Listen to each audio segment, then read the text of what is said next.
Bapak Ibu sekalian, apa itu hidayah? Satu, sampai masjid ini pun saking pentingnya bernama Nurul Hidayah. Ustadznya Adi Hidayat. Apa itu hidayah? Satu. Kedua, apa keistimewaan hidayah? Pertama, apa maknanya hidayah? Yang kedua, apa keistimewaan hidayah? Yang ketiga, bagaimana cara kita mendapatkan hidayah itu? Tiga ini yang coba kita jawab di pertemuan pagi ini, dan mudah-mudahan bisa kita amalkan setelah pengajian ini insyaallah. Allahu Rabbi wal Islam dini wa Muhammadan Rasulullah wa yaqini. Siapapun yang menempuh perjalanan menyiapkan dirinya sampai ke majelis ilmu dengan tujuan ikhlas untuk belajar. Tujuannya bukan lihat ustadznya. Tujuannya bukan update status. Tujuannya ikhlas belajar walaupun sedikit yang dia dapatkan. Maka semua yang ia alami dalam perjalanannya akan Allah tuliskan lewat malaikatnya itu untuk meringankan langkah dia ke surga kelak. Itu janji Nabi dalam hadis riwayat Ibnu Majah nomor hadis 233, rawinya sahabat Abu Darda radhiyallahu taala anhu. Ini sebagai pembuka, mudah-mudahan membuat kita lebih ikhlas untuk belajar, dan mari kita awali pelajaran kita dengan membaca Bismillahirrahmanirrahim. Hidayah dalam uraian Al-Quran dan Sunnah Rasulullah Sallallahu Alaihi Wasallam. Bapak Ibu sekalian, apa itu hidayah? Satu, sampai masjid ini pun saking pentingnya bernama Nurul Hidayah. Ustadznya Adi Hidayat. Apa itu hidayah? Satu. Kedua, apa keistimewaan hidayah? Pertama, apa maknanya hidayah? Yang kedua, apa keistimewaan hidayah? Yang ketiga, bagaimana cara kita mendapatkan hidayah itu? Tiga ini yang coba kita jawab di pertemuan pagi ini, dan mudah-mudahan bisa kita amalkan setelah pengajian ini insyaallah. Tidak cukup dengan amin, kita ngaji dulu. Hidayah setidaknya memiliki tiga makna utama. Saya ulang, setidaknya memiliki tiga makna utama. Satu, hidayah bisa berarti bimbingan Allah yang memudahkan seseorang untuk beribadah. Bimbingan Allah yang memudahkan seseorang untuk ibadah. Jadi kalau sudah mendapatkan hidayah ini, gampang, sholat gampang, enak.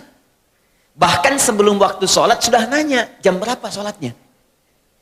Ini kan subuh baru selesai tadi. Ada orang baru subuh, udah nanya isya Pak. Padahal baru subuh, isya nanti jam berapa katanya. Sebaliknya kalau jauh dari hidayah, itu agak repot tuh. Jangankan azan, qomat pun belum tersentuh. Ujung waktu pun belum nanya. Tapi kalau masuk Ramadan, baru sahur nanya buka. Buka jam berapa, baru sahur. Jadi hidayah, jika sudah didapatkan oleh seorang hamba, maka dia akan memberikan kenikmatan untuk mengejar kemudahan dalam ibadah. Karena itulah ketika Allah menyebutkan hidayah diberikan pada orang takwa, pertama kali kalimat hidayah ya, disebutkan dalam Al-Quran, ketika diberikan pada orang takwa, ciri orang takwa itu gemar ibadah. Itu ada di Quran, surah kedua Al-Baqarah, ayat 2 sampai ayat 4 itu. Ya. Dzalikal kitabu la raiba fi hudal lil muttaqin. Hudan itu jamak hidayah.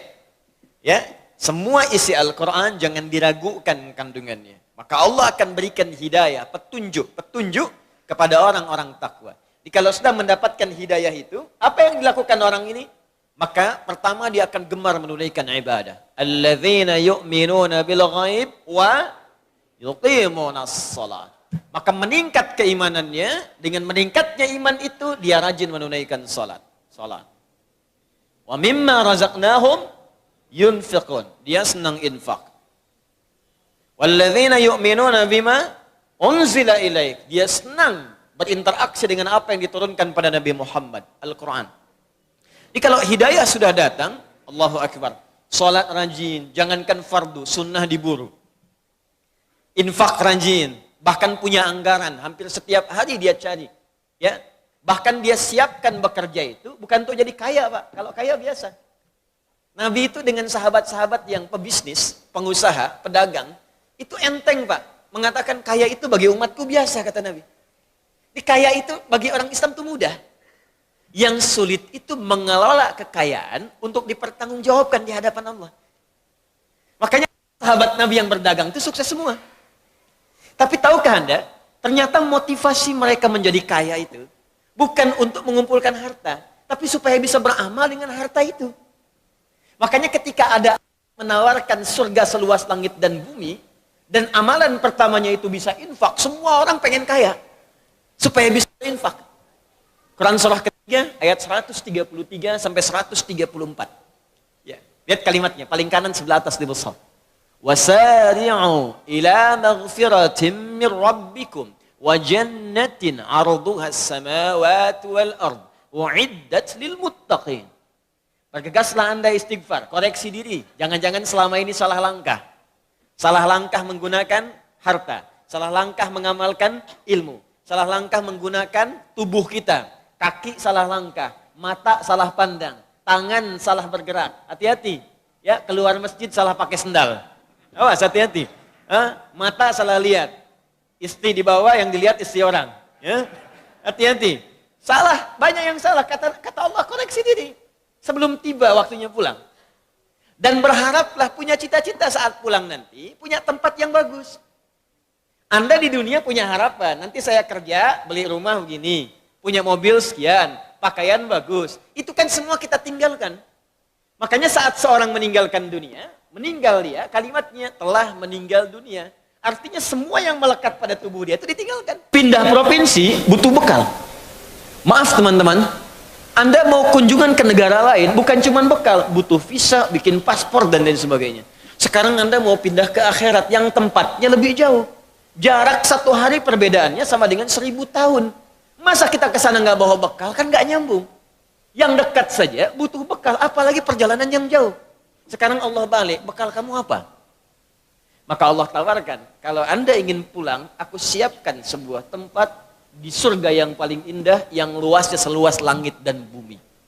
Silahkan Pak, mau maraton bebas, mau koprol silahkan, seluas langit dan bumi, nggak tahu ujungnya di mana.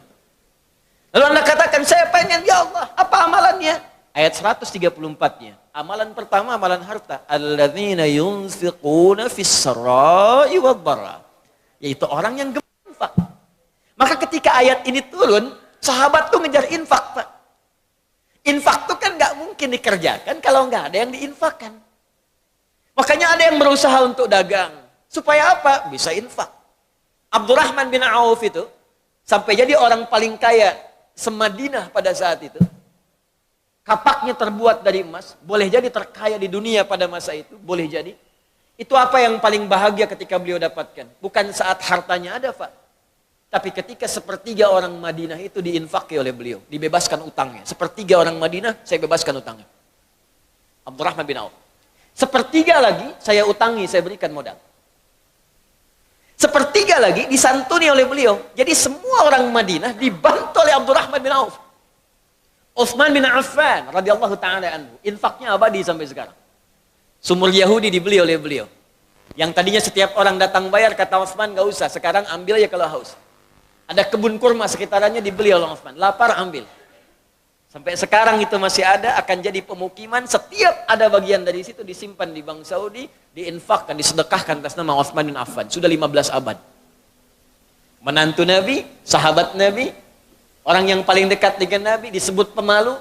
Bahkan malaikat Jibril datang kepada Nabi, kalau ada Utsman ikutan malu malaikat. Tuh. Masih bisa kerja untuk infak. Antum sahabat Nabi bukan. Menantu juga bukan. Malaikat turun belum tentu malu lihat antum. Sekarang antum masih pengen ngejar dunia, apa persiapan Anda untuk akhiratnya? Dan Anda merasa satu saat kita akan pulang. Mungkin hari ini kita meninggal. Apa persiapannya? Maka kalau sudah Allah berikan hidayah kepada kita, maka persiapan akhirat itu lebih mudah, Pak. Enak gitu. Mau bangun, mau tahajud, seketika, bahkan bertanya, bahkan nyiapkan waktunya.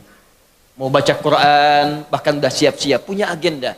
Sehari 1 juz, sehari 1 juz, 30 hari khatam. Saya mau tanya pada Bapak Ibu, siapa yang ingin ke surga angkat tangan? Masya Allah. Yang surganya Firdaus. Yang pengen bersama Nabi. Pertanyaan saya, untuk hari ini saja, berapa ayat yang telah Bapak Ibu agendakan untuk baca Quran ke surga itu? Cita-cita Firdaus bersama Nabi. Baru 1 ayat, itu pun 1 huruf lagi. Sod. Di mana persiapan kita? 1 ini. Jadi pentingnya hidayah, pertama, hidayah bisa bermakna kemudahan untuk menunaikan ibadah. 2, hidayah bisa juga berarti perlindungan yang Allah berikan untuk membebaskan dari setiap kesulitan. Perlindungan yang Allah berikan untuk membebaskan dari setiap kesulitan. Saya seringkali istilahkan solusi dari persoalan yang kita alami. Walaupun tingkat kesulitannya paling tinggi. Bapak Ibu kalau hari Jumat itu ada 2 surah dalam hadis yang diisyaratkan untuk dibaca. 1 ada Yasin, yang kedua ada Al-Kahf. Al-Kahfi, apa artinya Al-Kahfi? Gua. Kenapa disebut surat gua Al-Kahf? Karena ada kisah yang terkait dengan gua itu.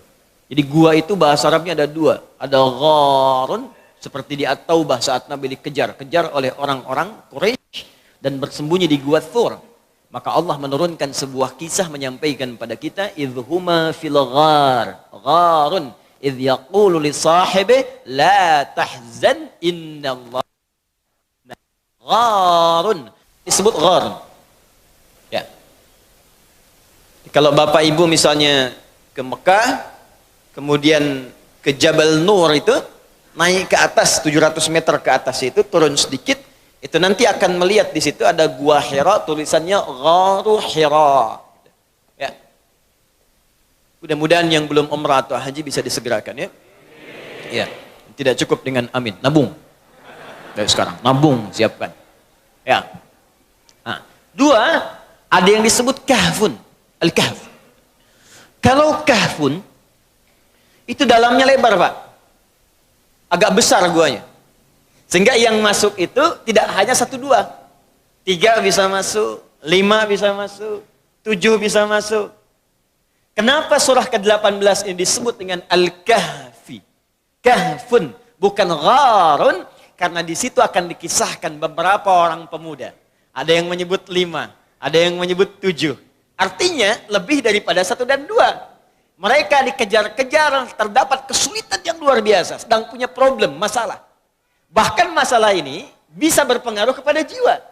Kalau bukan intimidasi, bisa dieksekusi. Dahsyat, Pak. Anda bayangkan, mohon maaf ya, beberapa orang pemuda sedang bertarung dengan nyawa. Kesulitannya itu bukan kesulitan biasa. Bukan kesulitan sekedar harta benda, pekerjaan yang belum didapat, uang bulanan yang belum diraih, kesulitan di perjalanan yang terkadang dengan macet, bukan, taruhannya nyawa. Kalau ketahuan, selesai eksekusi. Kesulitan tingkat tinggi. Lalu mereka berlindung, datang, masuk ke dalam sebuah gua. Tapi yang paling menarik, ketika Allah memberikan perlindungan kepada mereka, apa yang disebutkan oleh Allah yang menyertai perlindungan ini? Buka di ayat ke-13-nya, di paling kiri di pertengahan, surah ke-18. Innahum fityatun amanu bi rabbihim wa zidnahum huda. Mereka itu para pemuda yang sedang mengalami kesulitan luar biasa. Bahkan bertarung dengan nyawa. Taruhannya eksekusi. Tapi dia beriman kepada saya, kata Allah. Beriman kepada Rabbnya, yang disebutkan Rabb. Sifat rububiyahnya masuk di situ. Yang merawat, melindungi, memberikan bekal, mencukupkan, memberikan kenikmatan. Ketika dia beriman kepada saya, kata Allah, zidnahum huda. Aku tambahkan hudan. Jamak dari kata hidayah adalah hudan. Ketika aku berikan hudan, aku lindungi dia. Bahkan kami tautkan hati mereka. Warabatna ala qulubihim. Kami berikan kekuatan, konsistensi dalam hati mereka, dan dapat perlindungan kemudian di gua itu. Saking nikmatnya kalau sudah mendapatkan perlindungan dari Allah, Bapak Ibu sekalian, semua masalah selesai. Saya tanya pada Anda ya, maaf nih, maaf sekali. Di gua, senikmat-nikmatnya tinggal di gua, dengan tinggal di rumah, nyaman mana? Rumah. Kalau di gua itu alas tidurnya itu empuk atau kasar? Kasar, keras. Gelap atau terang? Gelap. Kok bisa ada orang tinggal di gua, katanya tempatnya keras, kasar, gelap. Tapi saking nikmatnya, tidur sampai 309 tahun. Ada orang tinggal di rumah yang mewah, kasurnya empuk. Bahkan ada kasur itu untuk kesehatan. Kamarnya fasilitas lengkap. Tapi setiap 30 detik bangun. Disibukkan oleh kesulitan dirinya sendiri. Ini orang tinggal di gua. Tempatnya terlihat sempit. Keadaannya keras. Ya, gelap. Tapi bisa nikmat tidur sampai 309 tahun. Gak ada yang ganggu. Dan diatur oleh Allah semua. Makannya cukup. Cahaya cukup. Setiap bolak-balik cahaya matahari itu masuk di setiap sudut. Nikmat 309 tahun. Bisa enak aja bangun. Kayaknya baru semalam kita tidur. Kalau hidayah Allah sudah datang, maka kenikmatan hidup itu akan tiba, solusi setiap masalah akan hadir, sekalipun Anda tinggal di tempat yang paling sempit, keadaan batas, tapi kalau hidayah sudah datang, maka semuanya akan terlihat mewah dan nyaman dalam kehidupan. Jadi hidayah, bagian kedua, jika kita sudah mendapatkannya dari Allah, maka dia bisa berwujud solusi dari setiap persoalan yang kita alami. Satu, bisa kenikmatan ibadah, ibadah yang menghadirkan kemudahan. Dua, bisa jadi solusi dari setiap persoalan yang dialami.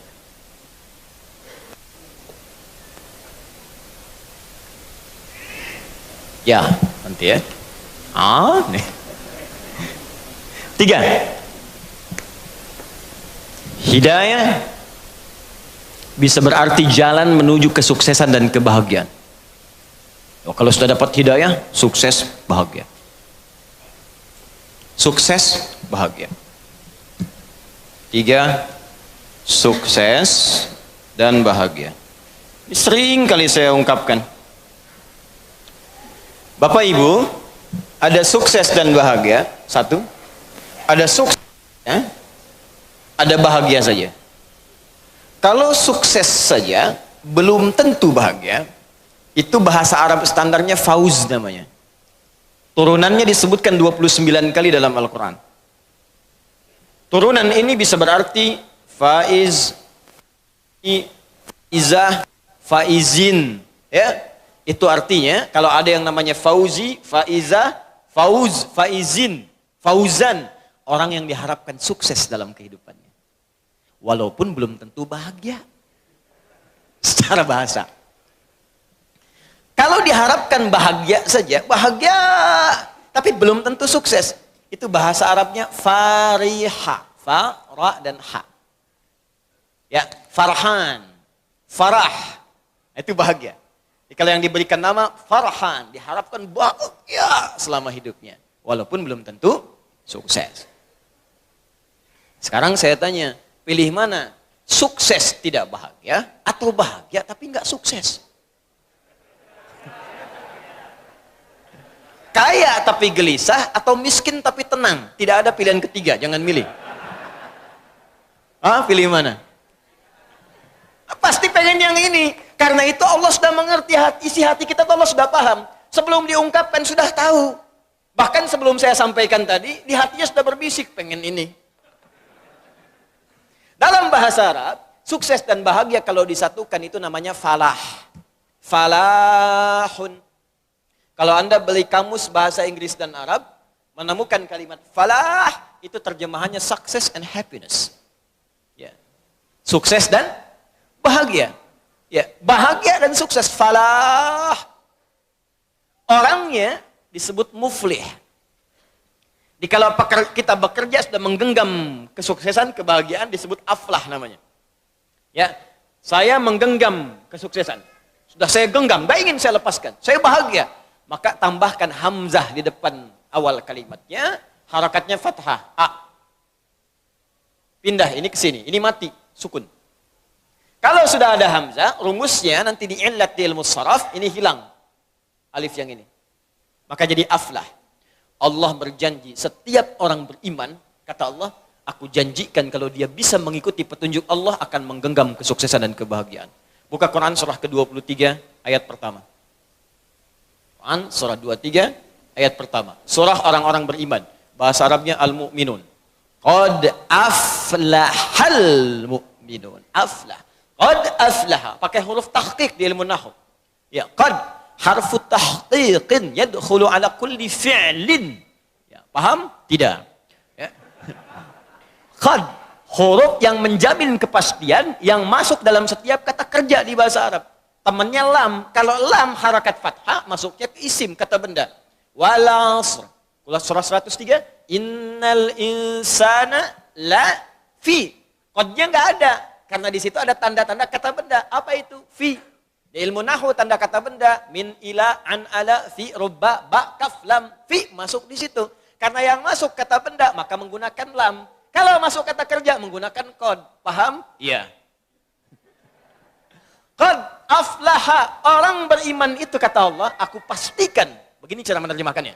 Aku pastikan setiap orang beriman akan menggenggam kebahagiaan dan kesuksesan dalam hidupnya. Qad aflahal mu'minun.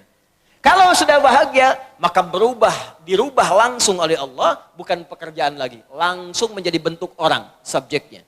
Maka pindahlah kemudian, orang-orang bahagia ini disatukanlah dengan hidayah. Jadi kalau Anda ingin mendapatkan kebahagiaan itu, pesan kuatnya, maka ambil hidayah Allah itu. Nah, hidayah ini dalam bentuk jamak bahkan diberikan oleh Allah. Disebutkanlah di Quran, surah kedua Al-Baqarah ayat yang kelima.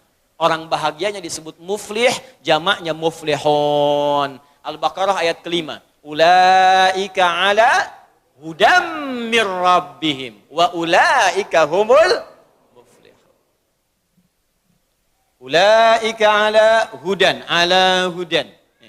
mir rabbihim wa ulaika humul muflihun. Bahkan pakai hum. Kalau kita ngaji hum ini di ilmu nahwu, Allah bisa mengatakan begini di luar Quran. Ulaika ala hudam mir rabbihim wa ulaikal muflihun. Bisa. Tapi ketika humnya muncul, ini bukan sekedar kata ganti atau dhamir, tapi disebut dengan taukid. Penguat. Kata Allah, perhatikan cara menerjemahkannya. Kita pakai ilmu balaghah di sini. Ulaika ala hudam mir rabbihim.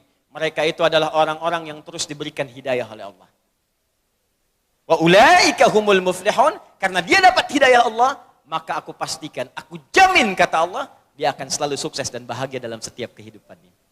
Dan hebatnya, bukan menggunakan fauqa, tapi ala. Lihat sini.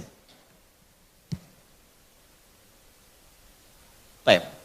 Riyadhus Shalihin, ini kitab. Ada 1896 hadis di kitab Riyadhus Shalihin.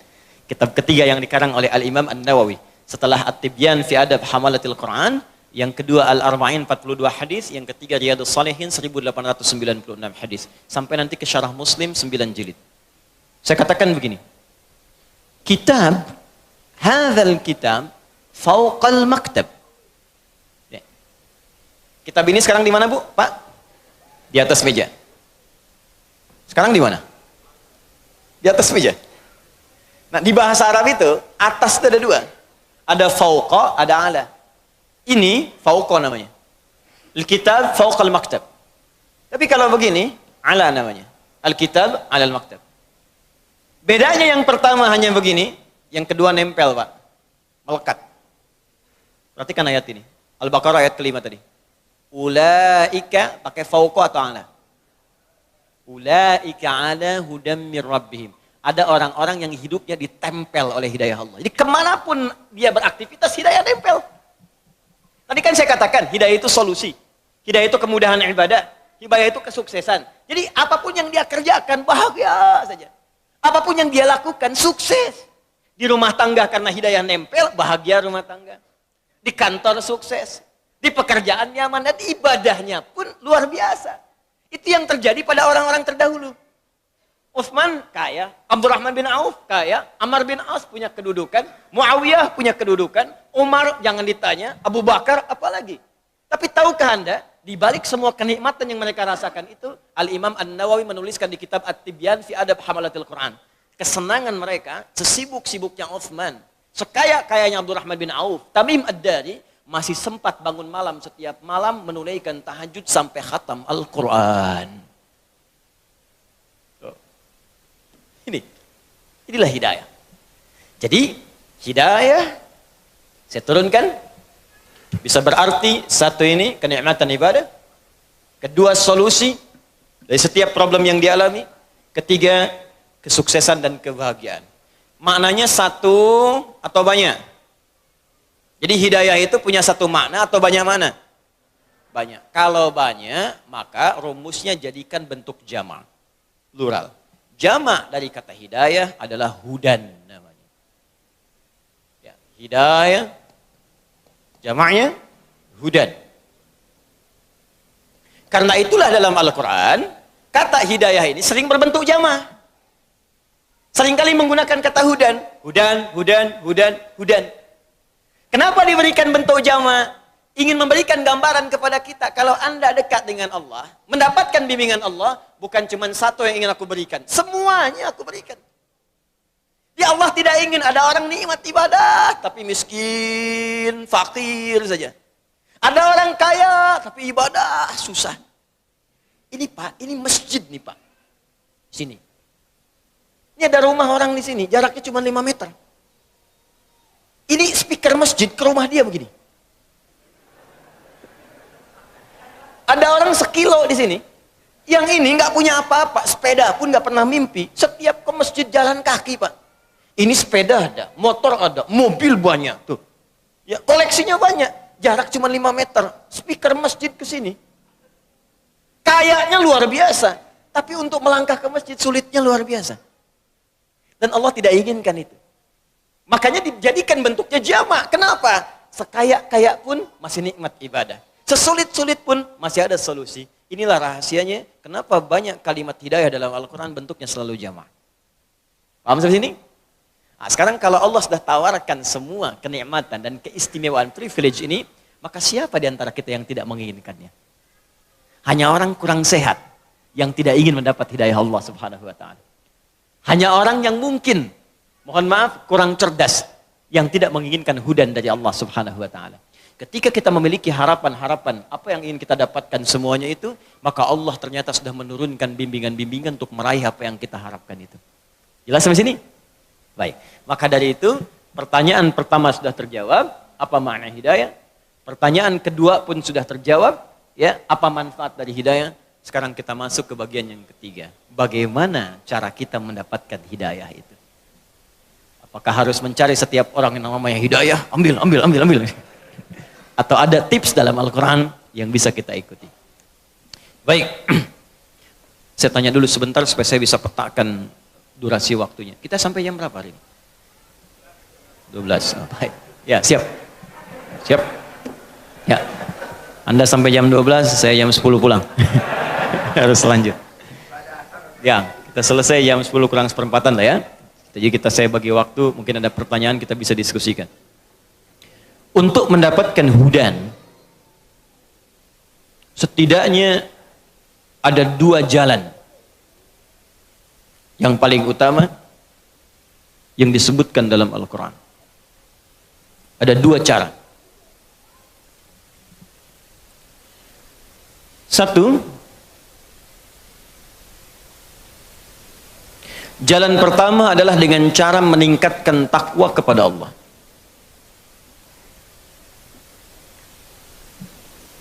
Pertama, mencoba untuk meningkatkan takwa kepada Allah. Bentuknya lebih banyak disebutkan dalam bentuk ibadah ritual. Ibadah ritual. Persamaannya begini Pak, Bu. Semakin meningkat takwa, akan banyak semakin diberikan hudan, hidayah.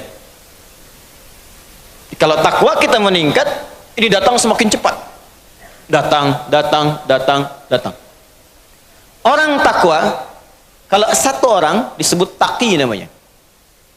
Nabi Yahya alaihissalam ketika beliau disifati oleh Allah disebut dengan taqi. Quran surah ke-19. Quran surah 19 Maryam. Dari ayat 12 sampai 15-nya. Sebelah kiri dari atas sampai ke tengah. Ya Yahya khudhil kitaba biquwwah wa atainahu al-hukma sabiyya wa hanana min ladunna wa zakatan wa kana taqiyya. Satu orang. Tapi kalau dia banyak, maka berubah kalimatnya dari taqi menjadi muttaqin. Ya, jadi apa? Muttaqin. Muttaqin. Karena itu muttaqin diartikan orang-orang yang takwa. Jamak bentuknya. Muhammad imamul muttaqin. Muhammad imam para orang-orang takwa. Ya, ada yang namanya demikian. Muttaqin orang-orang yang takwa. Ketika Allah menyebutkan kalimat muttaqin pertama dalam Al-Quran, itu disandingkan dengan kalimat hudan. Silahkan cek Al-Baqarah ayat kedua. Paling kiri di sebelah atas, di musaf. Dzalikal kitabu la raiba fi hudan lil muttaqin. Jadi kalimat muttaqin ketika disebutkan dalam Al-Quran pertama kali, yang pertama kalimat muttaqin, ya, itu disandingkan dengan kalimat hudan. Bahkan saking spesialnya dikasih alif lam. Bukan muttaqin biasa. Alif lam itu kalau di ilmu nahwu disebut ta'rif. Ada ta'rif, ada istighraq. Ta'rif menunjukkan spesial, khusus. Beda dengan orang biasa. Kata Allah, aku akan berikan hudan kepada orang-orang spesial di kalangan orang takwa. Jadi takwa itu spesial, Pak. Bu. Kalau Anda ingin masuk golongan spesial yang disebut spesial oleh Allah, masuk golongan ini. Ya, VVIP. Kan lain, Pak, kelasnya. Anda masuk ke sebuah ruangan, sebuah tempat, ke bandara, VVIP mah lain sendiri. Masuk udah ada protokolnya, tempatnya enak, kadang nggak ngantri juga. Nah ini ada orang VVIP dalam pandangan Allah. Siapa orang-orang ini? Ini al-muttaqin. Bahkan semua isi Quran itu jadi petunjuk buat dia. Karena itu ketika Allah katakan, dzalikal kitabu la raiba fi, semua isi Quran jangan diragukan. Bahkan semua isi Quran akan jadi hudan, jadi petunjuk untuk dia. Saking spesialnya. Nah sekarang ada rumus dalam ilmu Quran ditafsir begini. Kalau Allah menunjukkan atau memberikan isyarat kalangan spesial tertentu, maka jangan disimpulkan bahwa itu hanya diberikan pada golongan khusus saja. Cara menyimpulkannya, kita diajak untuk masuk dalam golongan itu. Contoh, ibu kenal Maryam? Kenal. Baik ya, bapak-bapak nggak kenal, ibu-ibunya kenal Maryam. Alhamdulillah. Hanya di Nurul Hidayah ibu-ibunya kenal Maryam. Maryam anaknya Imran. Imran menikah dengan Hannah melahirkan Maryam. Maryam itu kalangan spesial. Saking spesialnya banyak keistimewaan yang melekat pada beliau, bahkan disebutkan tidak akan pernah diberikan pada perempuan lain selain Maryam saja. Apa yang beliau dapatkan? Setidaknya dua. Yang pertama bisa mengandung melahirkan tanpa disentuh laki manapun. Bahasa Qur'annya tanpa disentuh, walam yamsasni bashar. Dan disebutkan nama dengan bintinya, wa Maryam ibnata Imran, Maryam binti Imran. Di kaidah tafsir disebutkan kalau ada peristiwa disebutkan namanya lengkap dengan bintinya, maka peristiwa itu hanya akan terjadi pada orang itu saja, tidak akan berlangsung kemudian pada orang yang lain. Makanya langsung disebutkan ini Maryam binti Imran. Yang mengalami ini cuma Maryam binti Imran saja. Yang bisa mengandung melahirkan tanpa disentuh laki-laki manapun. Kalau yang mengandung melahirkan tanpa bapak, banyak. Tapi yang tidak disentuh laki-laki manapun cuma Maryam binti Imran. Supaya nanti tidak ada orang mengaku di kemudian hari, saya pun Maryam kok. Bisa mengandung, bisa melahirkan. Iya. Tapi bukan tidak disentuh tanpa bapak. Anda Maryam binti apa? Maryam binti Asep, Pak. Balik. Dua. Lihat Quran surah ketiga ayat 37. Paling kiri sebelah bawah. Quran surah ketiga ayat 37. Maryam mendapatkan keistimewaan. Allahu Akbar. Semua rizkinya langsung Allah yang turunkan.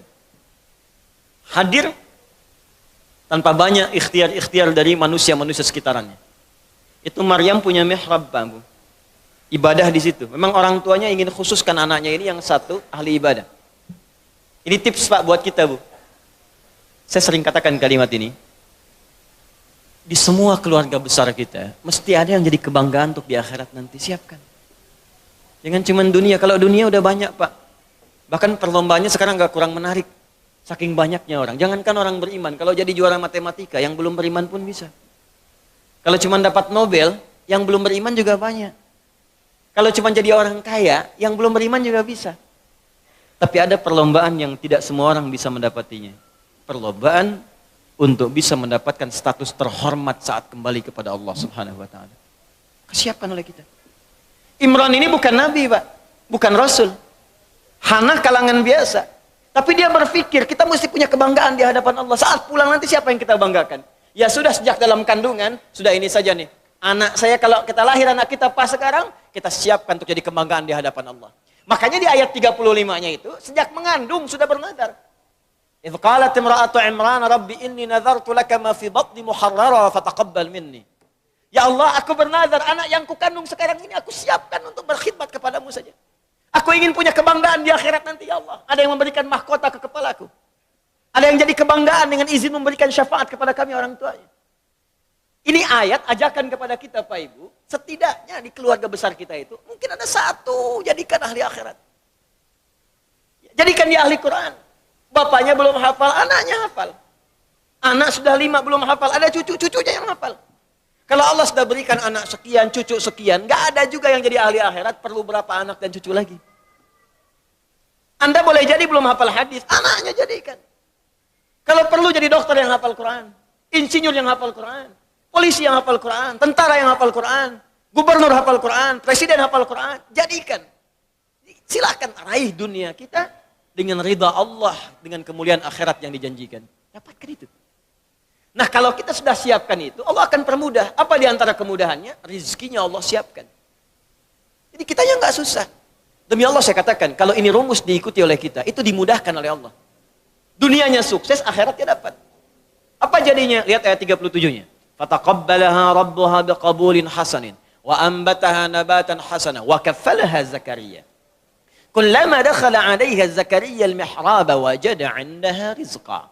Ketika orang tua berikhtiar dengan benar, dia siapkan anaknya untuk benar-benar fokus menaati semua ketentuan Allah, didekati Allah, diberikan nama yang baik, diambil guru yang baik dan soleh untuk mengajarkannya, pintar dan soleh, ditempatkan di lingkungan yang mendekatkan dia dengan Allah. Kalau konteks kita sekarang, carikan pesantren yang bagus, sekolah yang mendekatkan dengan Allah, cari guru-guru yang soleh bukan sekedar pintar. Yang pintar banyak sekarang, yang baik itu yang kurang.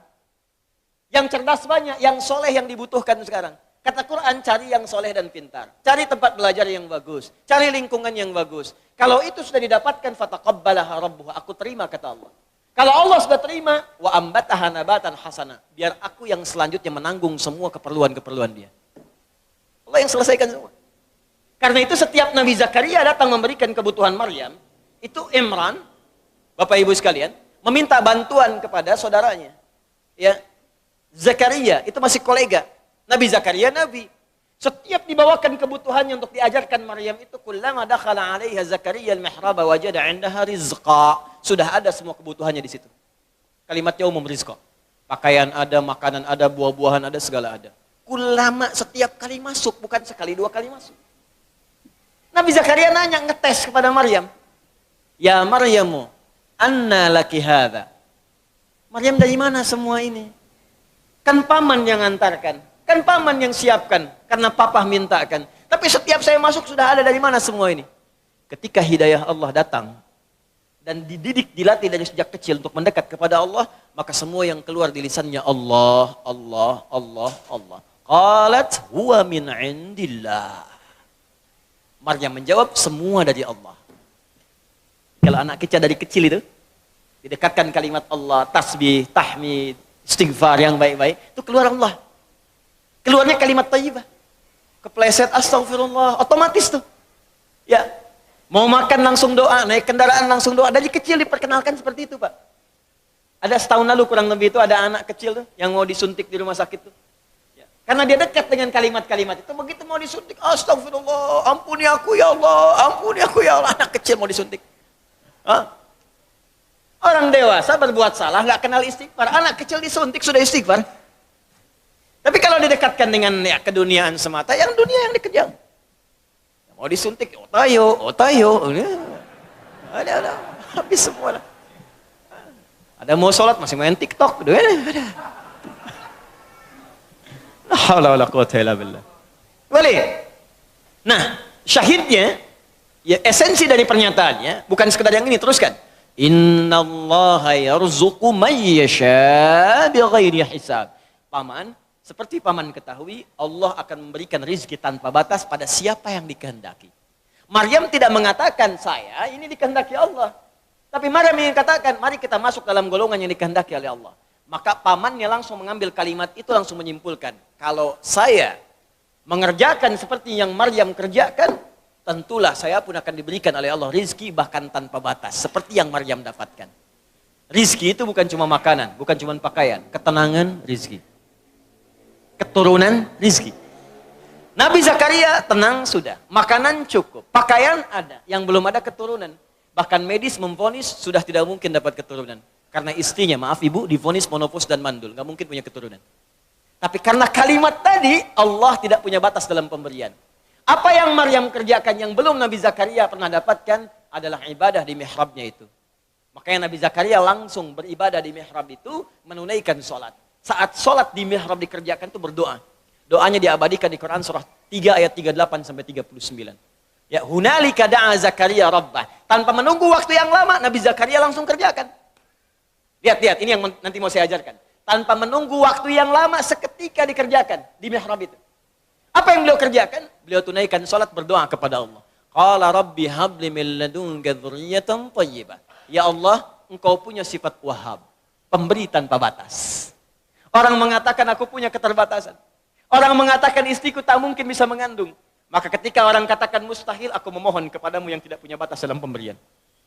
Innaka sami'ud du'a. Aku yakinkan ya Allah. Aku saksikan Engkau yang maha mendengar doa. Kalau kepada yang maha mendengar doa saja tidak dijawab, kepada siapa lagi aku mesti minta. Anda tahu apa yang terjadi? Beliau sedang sholat, masih berdiri dalam sholatnya, belum selesai sholatnya. Baru selesai baca doanya. Saking cepatnya jawaban Allah, tidak menunggu selesai sholat. Begitu selesai berdoa, langsung turun malaikat. Ayat 39-nya. Fanadathul malaikatu wa huwa qaimun yusalli fil mihrab. Seketika turun malaikat, sedangkan beliau belum selesai sholatnya. Baru selesai doa, masih berdiri dalam sholatnya. Annallaha yubashshiruka biyahya. Allah kasih kabar, istrimu akan mengandung, bahkan namanya langsung diberikan oleh Allah Yahya. Artinya hidup. Yang kata orang mustahil, lahir dari rahim seorang perempuan yang monofos dan mandul, bayi yang hidup, kata Allah nggak ada yang mustahil bagiku, lahir dan jadi dia. Namanya Yahya. Syahidnya, yang penting bagi kita, fokus. Ketika ada tawaran dari Allah, maka cepat ambil. Nabi Zakaria dapat isyarat dari Maryam, seketika diambil. Maka Allah memberikan isyarat di sini. Siapa yang mau jadi golongan spesial ini? Siapa yang ingin masuk dalam golongan muttaqin? Yang mendapatkan hudan? Dapat segala kenikmatan ini. Kenikmatan ibadah, solusi persoalan, sukses dan bahagia. Ketika Allah menawarkan dan memberikan isyarat dalam kalimat al-muttaqin, maka rumus Qur'annya cepat ambil ini. Cepat dapatkan. Setiap ada peluang, cepat raih. Nah, ini sekarang persoalan kita sekarang. Ketika Allah meminta kita cepat mendapatkan itu, ada banyak orang yang menjauhinya. Katanya ingin kaya, dikasih jalan kaya, nggak diambil. Katanya ingin bebas dari masalah, diberikan solusi, nggak dikerjakan. Katanya ingin tenang, diberikan jalan ketenangan, tidak ditempuh. Atas mau kamu apa, Joni? Oke, nah sekarang jalannya sudah ada, muttaqin. Pertanyaan siapa muttaqin itu? Maka tidak disebutkan kalimat muttaqin kecuali bersanding dengan ibadah. Lihat ke atasnya. Takwa bersamanya ibadah. Maka ketika Allah menyebutkan kalimat muttaqin pertama di ayat ini, dilanjutkanlah di ayat ketiga dan keempatnya. Perhatikan kalimatnya. Ayat ketiganya, alladzina yu'minuna bil ghaib wa yuqimunas. Salat itu bukankah ibadah ritual? Orang takwa itu dia beriman. Dia tingkatkan imannya dengan mengerjakan amalan. Apa amalan pertama orang takwa? Salat. Pak, Bu. Salat. Ini poinnya. Silahkan Anda cek. Makanya semua nabi salat, Pak. Sahabat salat, tabi'in salat. Anda cek silahkan, buka Qurannya Anda temukan. Nabi Isa salat, buka Quran surah 19 ayat 31 sampai 33.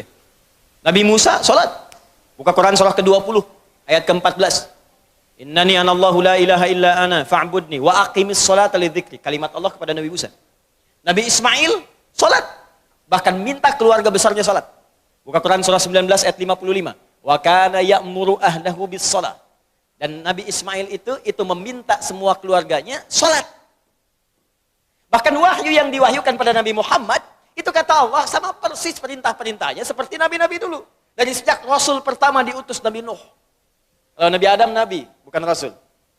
Ya, saya pernah jelaskan ini. Kalau Nabi diberikan risalah, misi untuk pribadinya saja. Dengan yang terdekat. Kalau Rasul diberikan misi untuk umat. Kenapa Nabi Adam bukan Rasul tapi Nabi? Karena saat Nabi Adam turun, umat belum ada. Yang ada cuma Adam dan Hawa. Ya, umatnya nggak ada, makanya adanya Nabi. Nuh alaihissalam sudah ada umat, diangkatlah jadi Rasul. Ketika Allah menyebutkan wahyu yang diberikan pada Nabi Nuh, itu sama persis dengan Nabi Muhammad. Hanya Nabi Muhammad lebih sempurna. Dari mana taunya Ustaz? Buka Quran surah keempat ayat 163. Paling kiri sebelah atas di mushaf. Quran surah keempat An-Nisa ayat 163. Inna auhayna ilaika. Muhammad, sungguh ta'zimun nafsi, pakai inna. Sungguh dengan keagunganku, kata Allah. Dengan segala kedahsyatan yang aku berikan kepada setiap rasulku. Perhatikan, aku berikan wahyu kepadamu sama persis. Kama auhayna ila Nuhin wan nabiyyina min ba'di. Sama persis yang aku berikan kepada Nuh alaihissalam dan nabi-nabi setelahnya sampai kepada engkau. Muhammad sallallahu alaihi wasallam. Bin Abdullah, bin Abdul Muttalib, bin Hashim, bin Abdul Manaf, bin Qusay, bin Murrah, bin Kilab, bin Ka'ab, bin Ghalib, bin Fihr, bin Malik, bin Nadhar, bin Kinana, bin Khuzaimah, bin Mudrika, bin Ilyas, bin Nizar, bin Mudar, bin Ma'ad, bin Adnan, bin Addi, bin Adri, bin Muqawwam, bin Nahur, bin Tarikh, bin Ya'rab, bin Yasjub, bin Nabit, bin Ismail alaihissalam, bin Ibrahim alaihissalam, bin Azar, bin Nahur, bin Tari, bin Abir, bin Kinan, bin Arfakhshad, bin Sam, bin Nuh alaihissalam, bin Mihlail, Matushala, bin Kinan, bin Anwas, bin Tis, bin Adam alaihissalam. Coba ulangi. Sama persis. Jadi Nabi semua sholat sebelumnya. Sholat. Untuk apa? Meningkatkan takwa. Kenapa mesti takwa? Supaya mudah. Makanya ketika Allah menyebutkan kalimat takwa, kemudahannya datang. Buka Quran surah ke-65. Di ayat 2 dan 3. Wa may yattaqillaha yaj'al lahu makhraja wa yarzuqhu min haitsu la yahtasib. Siapa yang mampu meningkatkan takwa, aku berikan solusi. Semua kesulitannya aku mudahkan. Aku kirimkan rezeki bahkan dari sisi yang tidak dia duga. Anda ingin bahagia? Takwa. Lihat akhir ayat 189 di surah Al-Baqarah. Lihat ujung ayatnya. Wattaqullaha la'allakum tuflihun. Kalau kamu ingin takwa, kalau kamu ingin bahagia, kata Allah, ingin sukses, tingkatkan takwa. Anda masih belajar di kampus, pengen pintar, ilmu pengen cepat datang. Allahu Akbar. Takwa juga. Buka Quran surah kedua di akhir ayat 282. Paling kiri sebelah bawah. Persis paling bawahnya. Wattaqullah wa yu'allimukumullah. Tingkatkan takwamu kepada Allah, aku tambahkan pengetahuan. Datang min ladunna ilma, dari kami, makanya disebut ilmu laduni. Bukan nggak belajar, dia ikhtiar. Dia belajar, dia mendekatkan takwa kepada Allah, tapi proses pembelajarannya dipercepat oleh Allah karena takwanya. Logikanya begini, logikanya. Anda dekat dengan pimpinan, akses mudah. Dekat dengan dosen, mudah belajar. Ya, dekat dengan orang-orang berpengaruh, dapat bagian kemudahannya. Anda dekat dengan Allah, apa yang tidak mudah bagi Allah? Bukankah Allah Razzaq, pemilik rezeki? Bukankah Allah Alim, pemilik ilmu? Sekarang ada orang dekat dengan Allah, ya gampang Allah kasih segalanya. Makanya orang dulu Pak, orang dulu itu punya keistimewaan sampai taraf nomor 5. Orang pintar sekarang dari segi ingatan cuma 4 bagiannya. 1, cepat ingat, lambat lupa. Cepat ingat, lambat lupa. Yang kedua, cepat ingat, cepat lupa. Yang ketiga, lambat ingat, lambat lupa. Masih agak lumayan. Yang keempat, ini yang susah. Lambat ingat, cepat lupa. Ingatnya lambat. Saya udah nangis sejam lebih nih. Paham? Belum. Begitu paham, keluar masjid lupa. Tapi yang kelima, ini yang sering saya sampaikan, hampir jarang sekarang ada. Cepat ingat, sulit lupa. Jadi mau lupa itu susah Pak. Bukan mau ingat, mau lupa susah. Saking gampangnya ingat, sekali baca ingat, seketika. Imam Al-Bukhari itu, dibacakan sekali langsung masuk. Imam Syafi'i bacakan sekali masuk. Hafal Quran usia 7 tahun, 10 tahun Al-Muwatta. Al-Muwatta lebih tebal daripada ini. Hafal. Al-Bukhari itu dibacakan, hafal seketika. Diuji Pak di Irak, datang ke sana. Katanya mau silaturahim, begitu datang, kayak sidang ujian. Yang uji langsung 10, bukan cuma 3-4 lagi, 10 orang ulama terbesar. Diuji hadis. Kata ini anak muda hebat hadisnya. Di letter U Pak, beliau duduk di sini, dikelilingi ulama begini. Setiap orang menguji 10 hadis. Setiap hadisnya diacak orang-orangnya, sanadnya. Matanya diacak, sanadnya diacak, isinya diacak, sanadnya pun diacak. Setiap orang. Begitu satu orang menguji dengan 10 hadis, silahkan. Apakah menurut anda hadis ini benar? Kata Al-Bukhari, sebentar, teruskan dulu aja 10-10-nya, biar sekalian. Teruskan 10-10-nya biar sekalian. 10 kali 10, 100. Begitu selesai kemudian diulang dari awal sampai akhir tanpa salah sedikit. Yang ini sanadnya benar tapi matanya salah. Yang ini matanya benar tapi sanadnya salah. Ini ada yang ketukar. Ini bagian ini bukan ini bukan ini, bukan ini. Semuanya. Sampai diakuilah. Kemudian ditetapkan pada saat itu dengan Imam Muhaddithin. Al-Bukhari. Nabi bukan, Rasul bukan. Dipercepat oleh Allah. Jadi kalau takwa itu sudah meningkat. Apa rahasianya? Takwa meningkat datang semua ini. Sekarang kalau anda tanya amalan takwa itu apa? Pertama sholat. Sholat Pak. Makanya ketika Allah memaksa kita untuk sholat dengan hukum wajib. Sebetulnya bukan ingin membebani Pak. Saya sering sampaikan kalimat ini. Kalau orang paham hikmah sholat, dia akan tunggu dan rindu dengan sholat. Karena tahu setiap menunaikan sholat bukan beban kewajiban, bukan bebannya. Allah nggak butuh dengan ruku anda. Dan Allah tidak butuh dengan sujud kita. Kita yang butuh dengan sholat kita. Makanya ketika ada orang bertanya, ya Allah kenapa sih mesti sholat? Maka Allah perdengarkan di setiap telinga kita. 24 jam tak berhenti. Ya, telinga bahasa Arabnya udhun. Jamaknya disebut azan. Maka ada azan yang dikumandangkan setiap hari.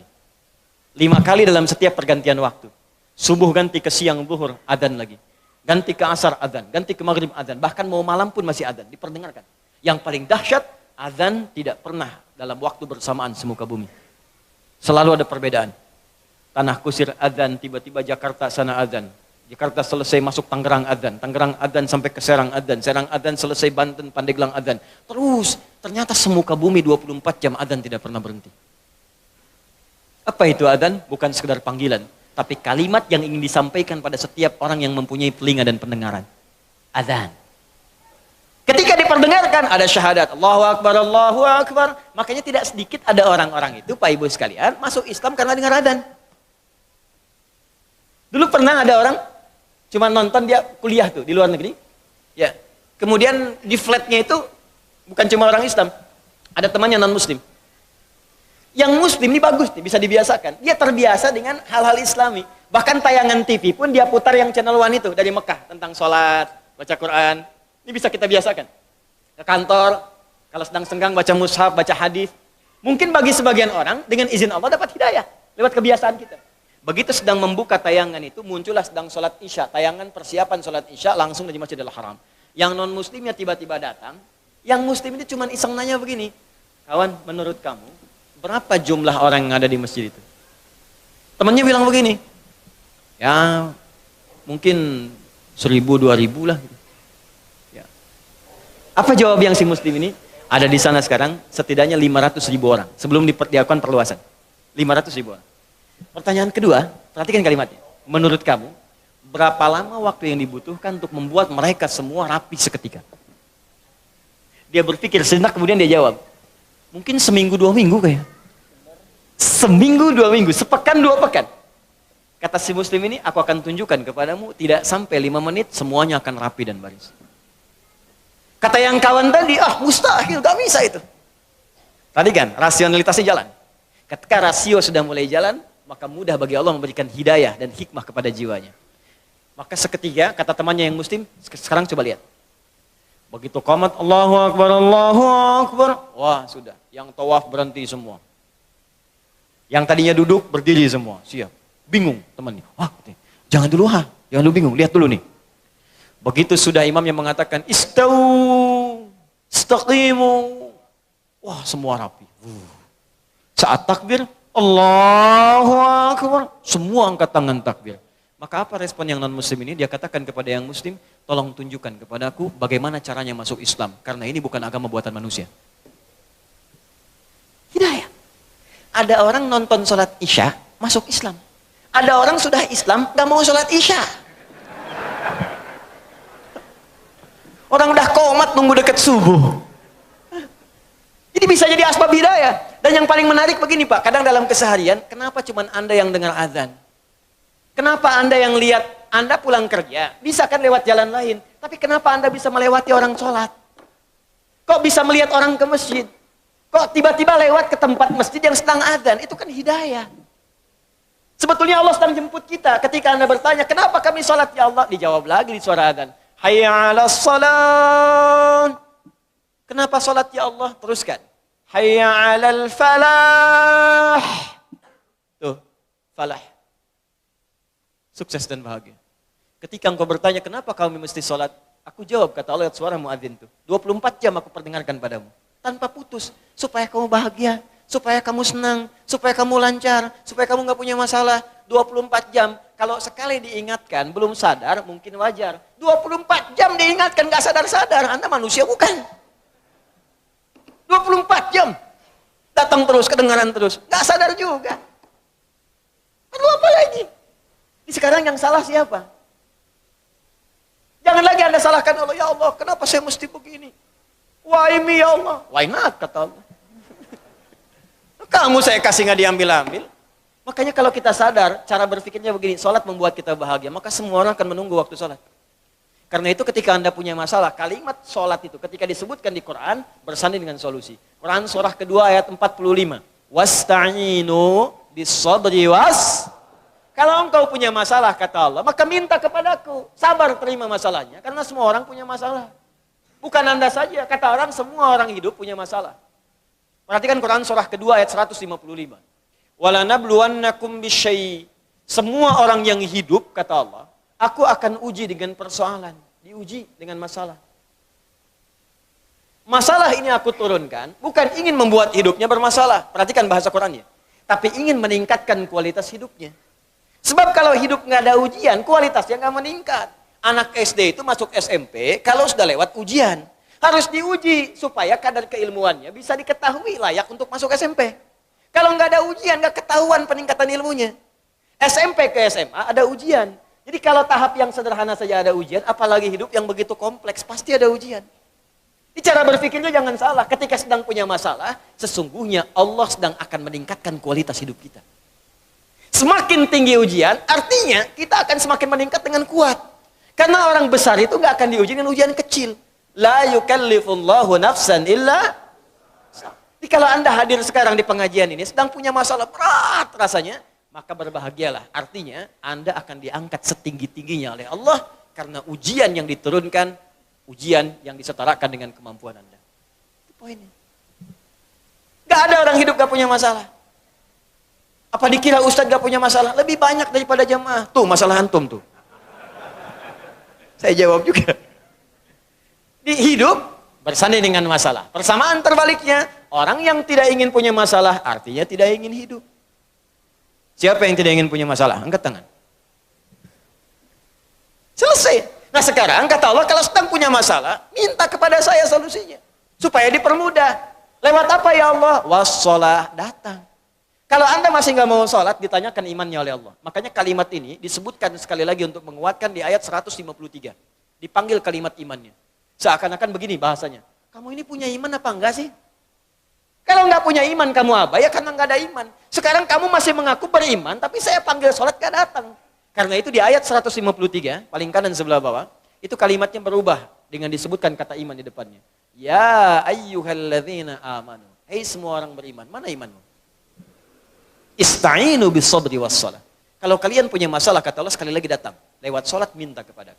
Makanya kalimat ista'in dirubah menjadi kalimat permintaan. Berubah jadi nasta'in. Saya tanya pada Anda, apakah kita mengucapkan kalimat nasta'in dalam setiap sholat? Berapa kali kita ucapkan dalam sehari? 17 kali. Iyyaka na'budu wa iyyaka nas. Hadis kuncinya mengatakan, ketika seorang ibadah benar bacanya, membaca kalimat itu, benar salatnya, sampai di kalimat itu, maka jawaban hadis kuncinya, hadza baini wa baina 'abdi wa li 'abdi ma sa'al. Ini perjanjian antara aku dengan hambaku, maka apapun yang hambaku minta sampai di sini, aku akan kabulkan selama itu dia butuhkan. Nah, sekarang kita masuk kepada kurikulumnya. Pelan-pelan, kita masih sampai jam 12 kan, tenang aja. Sekarang praktek. Oh, saya tidak ingin jadi teori saja. Ngaji dengan saya, pasti kita akan belajar teori, setiap huruf kita bahas, lalu kita ada tahapan praktek. Ya, kalau Anda hanya sampai mendengar saja, mencatat, mungkin ada pahala. Tapi saya kecewa. Karena belajar itu tidak akan pernah sempurna tanpa praktek. Kita praktekkan, komitmen kita. Ya, belajar, praktekkan. Sehingga terasa manfaat dari pembelajaran itu. Sekarang bagaimana prakteknya? Yuk kita susun kurikulum Qurannya. Kalimat sholat, itu ada 3 jenis. Ini sering saya ungkapkan di beberapa kesempatan. Satu begini. Satu, kita hapus dulu.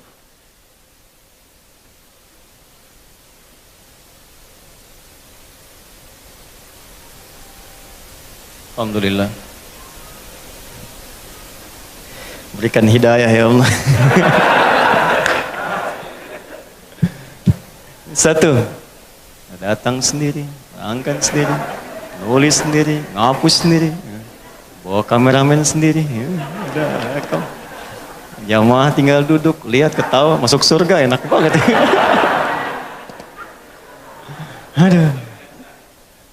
Ayo kali pelan. Di sini. 1, 2, 3. Ada 3 jenis. Ada yang begini, sod, lam, alif, ta, marbutah. Ya. Ini saya agak cepat, jadi khotnya ya sekedarnya saja. Ada jenis khot ruk'ah, ada nasakh, ada thuluthi, ada diwani. Yang ini yang terbaru, khot saka namanya. Apa namanya? Saka hoyong. Ini. 1, 2, 3. Yang ini bentuknya tunggal, 1. Jadi kalau ada kalimatnya seperti ini 1 kali. Singular. Salat. Yang kedua, sod, lam, wawu, alif, ya, kemudian ta maftuha, tak terbuka. Itu artinya jama'. Tapi jama' mahdud, jama' terbatas. Karena terbatas, dia nggak boleh lebih dari batasan. Nggak boleh kurang, nggak boleh lebih. Biasanya kalau ada kalimat kedua ini, itu yang dimaksudkan sholat fardu. Ya, sholat fardu itu berapa waktu? 5 kan? 5 itu jama' atau tunggal? Jama' banyak, tapi kan terbatas 5 saja. Nggak boleh lewat 5, nggak boleh kurang. Ya, subuh, zuhur, asar, maghrib, isya. 17 rakaat, terbatas 17. Ya, rumusnya 24, 4, 3, 4. Ya, subuh 2, zuhur 4, asar 4, maghrib 3, isya 4. Hanya 5 ini, nggak boleh kurang, nggak boleh lebih. Jadi kalau Anda kurang ngerjakan 4 waktu, Anda nggak sempurna. Kalau Anda kerjakan 6 waktu atau 18 rakaat, subuhnya 3, Anda terlampau soleh. Ya, keliru. Dicukup 5 waktu, 17 rakaat. Jaga dengan baik dan saling mengingatkan. Menjaga disebut hafidha yahfadhu. Saling menjaga mengingatkan disebut hafadha yuhafidhu. Hafidh. Turun Quran surah kedua ayat 238. Paling kanan sebelah atas di mushaf. Hafidhu ala sholawati. Bentuk yang kedua. Wassalatil wusta wa qumu lillahi qanitin. Saling jaga, saling ingatkan kata Allah untuk salat-salat fardu. Jaga, saling jaga. Mungkin Anda ingat, teman tidak. Mungkin suami ingat, istri belum. Mungkin istri ingat, suami tidak. Mungkin orang tua ingat, anak tidak. Apa Anda tega cuman Anda yang ke surga anak teriak-teriak? Mama, papa, panas. Paksa. Kalau kebakaran kan semua kita bawa keluar. Anak tidur kita bangunin. Bahkan bukan bangun biasa. Nak bangun nak, kebakaran. Enggak ada. Bangun, tas seret kalau perlu kita gendong. Saya mau katakan pada Anda, api neraka itu lebih panas. Saya barusan di jalan ke sini baca hadis-hadis Nabi. Itu kalau Anda orang masuk neraka jahanam. Satu kali Nabi sedang ngobrol dengan sahabat-sahabatnya. Terus ada bunyi besar, pum, meteor jatuh. Nabi ilustrasikan, tahu nggak kalian bunyi apa itu tadi? Allah Rasulullah alam, kata para sahabat. Kata Nabi, itu sejenis batu yang nanti dijatuhkan ke neraka, ya, jahanam. Itu dijatuhkan dari 70 tahun yang lalu, baru nyampe sekarang ke dasar. Itu dijatuhkan 70 tahun yang lalu. Diilustrasikan seperti meteor jatuh seperti itu. Nanti ada orang yang masuk neraka jahanam, dikerak nerakanya. Itu cuma 2 golongan, orang munafik dengan orang kafir. Ya, munafik masuk neraka jahanam, kafir masuk. Itu ada di Quran surah keempat ayat 140. Paling kiri sebelah bawah di mushaf.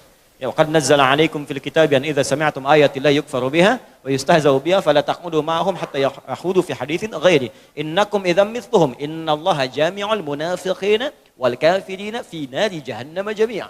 Ditenggelamkan ke dalam kerak dasar nerakanya yang paling dalam, dilempari meteor dari atasnya. Jatuh itu meteor pertama yang dijatuhkan ke situ baru nyampe 70 tahun. Artinya apa? Saking dalamnya dari atas ke bawah itu jaraknya paling jauh. Neraka jahanam paling dasar, paling dasar. Yang paling atas saja, yang paling ringan neraka, itu di Quran surah 4 ayat 56. Neraka paling ringan. Tapi seringan-ringannya neraka juga. Ya. Innal ladzina kafaru bi ayatina sawfa nuslihim nara. Orang-orang yang ingkar, yang sulit diajak mendekat kepada kami, kata Allah, nanti akan saya tugaskan malaikat yang enggak ada senyuman, enggak bisa canda. Ya, ghilazun, syidadun. Ya, Quran surah 66 ayat 6. Ada malaikat ghilaz dan syidad, kasar, enggak ada senyumnya dikit. Gak bisa canda, gak bisa ngejek. Ke neraka yuk, gak bisa. Tarik aja. Yang ditarik apa? Langsung ubun-ubunnya. Nusli itu tarik ubun-ubun, kami celupkan ke neraka. Makanya saya sering ilustrasikan seperti bikin teh celup. Teh celup kan masuk, angkat, masuk, angkat. Itu dicelupkan, angkat. Ada tugas malaikat cuma celup, angkat, celup, angkat, celup, angkat. Sekali dicelupkan, hancur semua tubuh plus kulit-kulitnya. Kullama nadijat juluduhum baddalnahum juludan ghairaha liyadzuqul adab. Angkat sembuh lagi. Supaya terasa lagi sakitnya, bagaimana sakitnya. Masuk ke situ seharinya aja sama dengan 1000 tahun. 1 detiknya masuk sama dengan 48 hari. Jadi kalau ada orang neraka paling ringan aja 48 hari. Apalagi yang paling bawah neraka jahanam. Makanya jaga. Tiba waktu sholat tuh aja anak kita. Paksa. Aja. Nanti supaya dia mengerti. Dengan cara kenalkan. Makanya kenalkan dari sejak kecil. Sebelum nalarnya matang. Supaya dia kenal masjid, tahu orang sholat, kenal sejadah. Bapak ibunya contohkan sholat, kelihatan anaknya. Anak ikut sendiri. Kalau nggak anak kenalkan dari kecil, nggak anda kenalkan, nggak anda aja. Nanti dewasanya ngajak argumentasi, debat nanti. Nah ayo sholat maghrib, nah. Tadi kan baru asar mah, kok sekarang maghrib lagi? Ayo nak sholat isya, yang tadi apa mah? Baru sholat 30 menit, sekarang udah sholat lagi. Tuh. Kalau ada anak demikian, jangan salahkan dulu anaknya, istighfar dulu orang tuanya.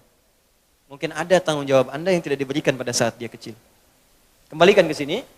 Kalau pada bagian yang ketiga, itu artinya jam'un ghairu mahdud.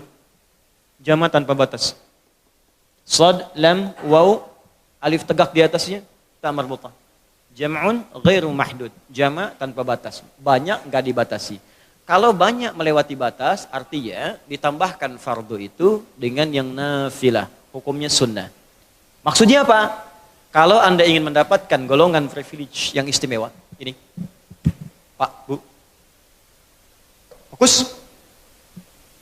Ingin nikmat, solusi, datang, masalah hilang, kaya, bahagia, semuanya nyaman. Maka kata Allah, jangan cukupkan sholat Anda pada yang fardu saja. Kalau cuma Anda fardu saja, jangankan yang pengen kaya, yang miskin pun 5 waktu juga. Jangankan Anda yang pengen gak ada masalah, yang punya masalah pun 5 waktu juga. Jadi 5 waktu itu standar. Kalau Anda pengen istimewa, ya di atas standar. Datang di awal, kerjakan lebih daripada ini. Mengerjakan lebih daripada yang fardu itu sunnah. Nafilah jenisnya, sunnah hukumnya. Karena itu ketika Allah menyebutkan kalimat yang privilege ini, yang istimewa yang ini, al-muttaqin, maka yang disebutkan yang nomor 3. Bukan nomor 1 dan 2. Yang ketiga. Dzalikal kitabu la raiba fi hudal lil muttaqin. Ayat 3, alladzina yu'minuna bil ghaib wa yuqimunas. Silakan cek di mushaf, bentuk yang mana yang disebutkan di ayat 3 itu. Demi Allah saya katakan, saya yakin bentuk yang ketiga. Artinya apa? Sekarang kurikulumnya, keluarkan semua jenis sholat sunnah. Baik yang diisyaratkan langsung dalam Al-Quran, ataupun yang disebutkan oleh Nabi SAW. Contoh, yang disebutkan langsung dalam Al-Quran, tahajud misalnya. Boleh sekarang, bangun tahajud. Bangun malam, Pak. Alhamdulillah. Bahkan ketika Allah menyebutkan tahajud, itu diberikan keistimewaannya langsung. Kata Allah, tidaklah seorang menunaikan tahajud, kecuali aku berikan 4 hal. Yang tidak diberikan pada yang tidak tahajud. Jadi Anda khusyuk, sehusyuk apapun, 5 waktu, khusyuk sampai nangis. Ya sampai macam-macam, tetap nggak akan dapat 4 ini kalau nggak tahajud. Ya, buka Quran surah 17, ayat 79 sampai 81. Wa minal laili fatahajjad, dan dari sebagian malam bangun tahajud. Aku nggak tuntut semua malamnya, kata Allah, bangun dulu sebagian malam. Ingat ya, ada lail, ada lailah, saya pernah terangkan. Kalau lail itu waktunya, lailah keistimewaannya. Jadi kalau sudah pakai ta itu sifat. Kalau menunjuk waktu. Lailah sifat di malam itu yang istimewa, beda dengan malam lainnya. Makanya ketika Allah menyebutkan malam Al-Qadar itu pakai ta. Inna anzalnahu fi lailatul qadar. Pakai ta. Wa ma adraka ma lailatul qadar. Pakai ta. Kalau nggak pakai ta itu artinya malam, setiap malam terbuka. Ya, lail, jamaknya layali. Lailun, layali, lela, lili, lala itu malam. Ya, ibu Leli, ibu malam-malam. Ya. Fokus. Wa minal laili, minnya tab'id di ilmu nahwu. Sebagian, enggak usah semua. Ya, dari jam 8 tuh udah malam. Ya, sampai jam 4 tuh malam. 4 sampai setengah 5, setengah 5-nya subuh, jam 4 sampai setengah 5 disebut sahar, waktu menjelang subuh. Baik, malam kan panjang tuh. Kata Allah, saya nggak tuntut semua, silahkan tidur dulu. Nanti malamnya bangun, ambil sebagian aja. Kalau masih latihan, kata Nabi, jangan tinggi-tinggi dulu.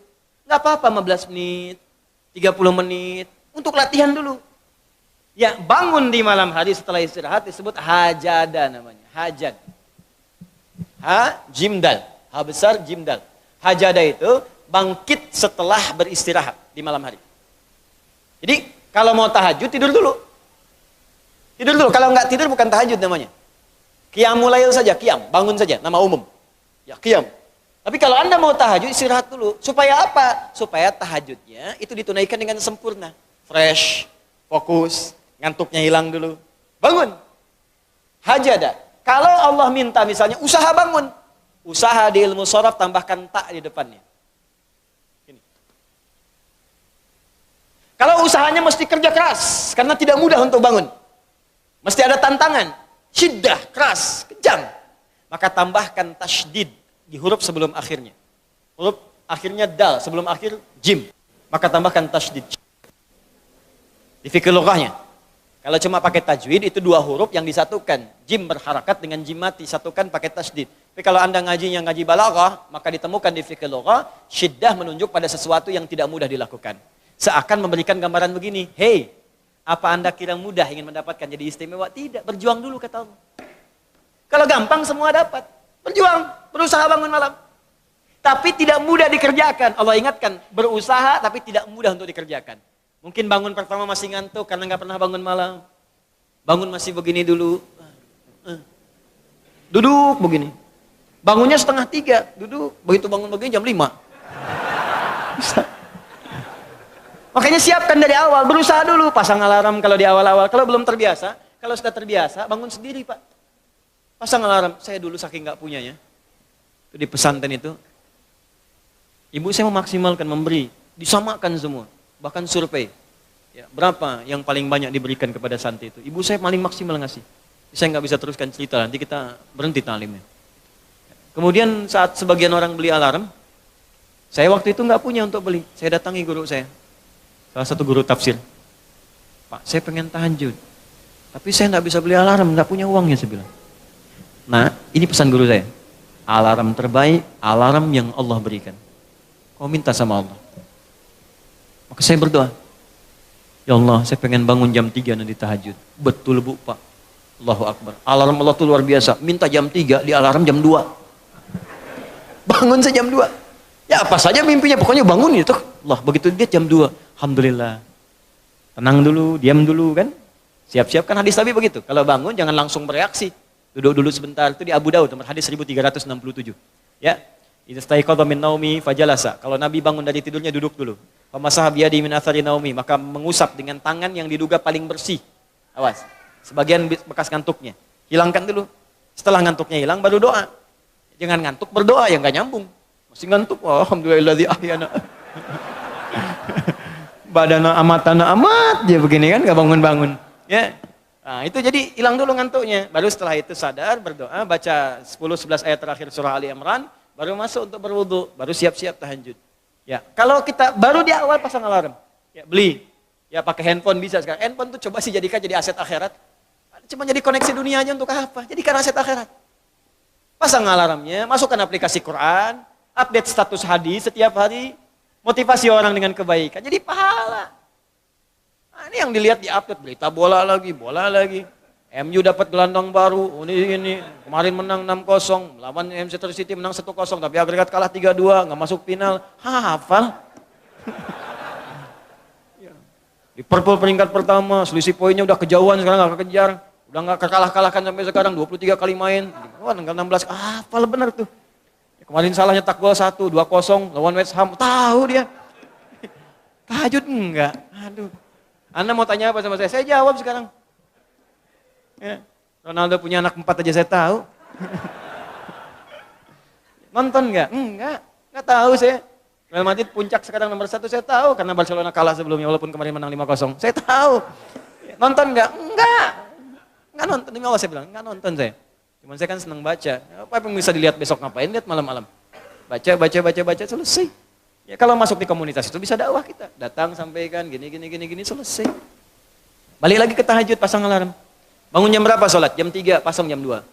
Bikin 3 kali alarm. Jam 2, 2:04, 2:30. Kalau bisa, 3 kurang 15. Alarm pertama untuk mematikan alarm kedua. Alarm kedua matikan alarm ketiga. Saya tahu, modusnya pasti begitu. Makanya berjuang. Nah, kalau Anda bisa kerjakan itu, apa yang Anda raih? Asa 1. Ayyab'atsaka rabbuka maqaman mahmuda. Langsung. Kata Allah, saya jamin, pakai asa. Asa itu kalau kata Imam As-Suyuti, dalam kitabnya Al-Itqan, itu beliau katakan, ini huruf taraji. Jadi sesuatu yang kalau Anda kerjakan itu, asa, itu mengandung kepastian yang tinggi. Maka kalau diterjemahkan, kata Allah, saya jamin. Kalau Anda kerjakan tahajud dengan benar, aku akan angkat karirmu di tempat yang paling tinggi dan paling indah, terpuji. Jadi kalau Anda kerja, karir naik cepat. Gak usah pakai nyogok, gak usah pakai macam-macam. Allah angkat sendiri. Allah lembutkan hati orang-orang sekitarnya. Kalau kuliah, tingkat paling tinggi. Ya, 2. Wa qur rabbi adkhilni mudkhala sidqin. Aku akan bimbing setiap dia mengawali pekerjaannya. Dibimbing Allah. Makanya orang yang dibimbing Allah itu terasa mudah.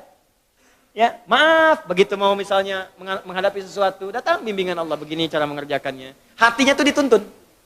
3, wa akhrijni mukhraja sidqin. Kalau punya masalah diberikan jalan keluar yang terbaik, yang benar. Macet, berikan jalan keluar. Ya, enggak perlu melakukan tindakan-tindakan yang kotor. Ada pekerjaan susah, diberi jalan keluar. Enggak perlu melakukan tindakan-tindakan kriminalitas. Kalau orang tahajud semua, enggak ada korupsi, Pak.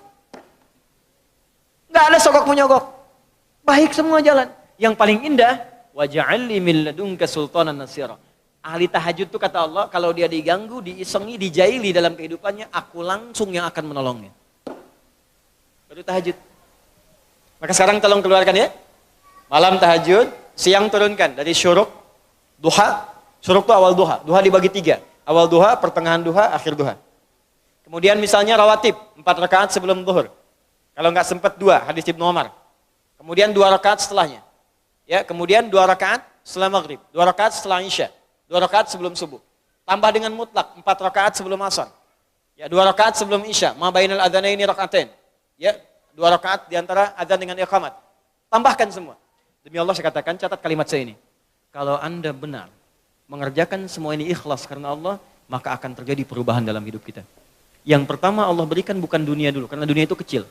Yang pertama Allah berikan halawatul iman, berupa kenikmatan iman, berwujud ketenangan dalam jiwa kita. Kalau Anda tidak percaya silakan, kerjakan ini, maka akan hadir ketenangan yang gak pernah kita rasakan sebelumnya. Kalau orang sudah tenang, Pak, itu kunci hidup tuh ketenangan. Masalah sebesar apapun tenang aja. Banjir, dia tenang aja. Jarang-jarang bisa berenang. Kamu ngapain lagi? Jelas ya? Itu satu, dah satu saja. Terakhir. Amalan kedua. Saya cepat, ini mungkin 5 menit saya selesaikan. Amalan kedua selain sholat adalah banyak berinteraksi dengan Al-Quran. Al-Quran. Kenapa? Karena sejak diturunkan, Al-Quran itu saat Allah turunkan, itu langsung bersanding dengan kalimat hudan. Hudan. Dan setelah saya gali dalam Al-Quran, memang ternyata semua kitab itu ketika diturunkan pada setiap nabi disebutkan hudan. Nabi Musa misal. Nabi Musa itu kitabnya apa? Taurat kan? Diturunkan Taurat. Nah, fungsi Taurat itu hudan. Buka Quran surat 17 Al-Isra ayat kedua. Wa ataina Musal kitaba. Kami turunkan kepada Musa kitab namanya Taurat. Tahu dari mana Taurat? Quran surah ketiga ayat ketiga. Nazzala 'alaikal kitaba bil haqqi musaddiqan lima bayna yadayhi wa anzalat Taurata wal Injil. Taurat kepada Musa, Injil kepada Isa alaihissalam. Wa ataina Musa al-kitaba. Kembali ke Quran surah 17 ayat kedua. Kami turunkan kepada Musa, kami berikan Alkitab Taurat. Apa fungsi Taurat? Wa ja'alnahu hudan. Kami jadikan di Taurat itu petunjuk-petunjuk kehidupan. Untuk siapa? Li Bani Israel. Karena tugas Nabi Musa untuk Bani Israel saja. Di Nabi Musa itu terbatas tugasnya. Bukan Rasul untuk semua. Bukan Rasul untuk sedunia. Rasul untuk kelompok Bani Israel. Bani Israel banyak Rasulnya. Nabi Isa, Bani Israel. Nabi Isa itu tugasnya di titik terbatas saja. Wilayah Palestina sedikit sebagiannya. Di situ aja. Makanya kalau nyampe ke Indonesia itu kelewatan gitu. Ya, nyampe sana aja di situ. Nabi Isa, Yesus, Mesias itu tugasnya di sana. Bahkan ada nanti di satu masa dua nabi. Ya, beda komplek. Ya, jadi tugasnya itu dinasnya satu nabi komplek A, yang satu komplek B. Contoh paling gampang apa? Nabi Ibrahim dengan Nabi Lut. Lut itu keponakannya Nabi Ibrahim. Ya di satu masa, cuma dinasnya tempatnya beda. Tahu dari mana? Quran surah 51. Ya, ayat ke-24 sampai ayat 30. Itu dikisahkan ada malaikat ingin datang ke kompleknya Nabi Lut.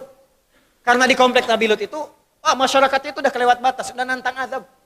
Mana azabnya Lut? Mana? Katanya mau diazab, sampai sekarang belum. Langsung dijawab Allah, dikirimkan malaikat. Cuman sebelum ke tempat Nabi Lut, mampir ke tempat Nabi Ibrahim. Ini ada amalan. Saya lompat sedikit ya. Amalannya penting nih. Kalau Anda bisa kerjakan, Anda dapat. Lihat sini, ini rahasia. Kita saja nih. Quran surah 51 ayat 24. Paling kanan sebelah bawah. Kedengaran suara saya? Tidak, kok bisa? Enggak kedengaran tapi bisa jawab ya. Quran surah 51 ayat 24. Hal haditsu dhaifi Ibrahim al-mukramin. Pernahkah Anda dengar kisah tentang Nabi Ibrahim yang kedatangan tamu di pertengahan malam menjelang subuh? Dan dahsyatnya kata Allah, masih dimuliakan tamunya. Kedatangan tamu tengah malam, dini hari, masih disambut. Idz dakhalu alaihi faqalu salama. Ketika tamu itu datang mengucapkan salam. Assalamualaikum. Waalaikum. Dijawab oleh Waalaikumsalam. Saya tanya pada Anda ya. Kalau ada setengah tiga, tamu datang malam-malam. Ya. Assalamualaikum. Dijawab enggak? Enggak. Jawab aja dulu. Karena hukum menjawab salam itu wajib. Mengucapkan sunnah. Quran surah keempat ayat 86. Wa idza huyyitum bitahiyyatin fahayyu bi ahsana minha. Kalau Anda diberikan penghormatan, salam jawab aja dulu.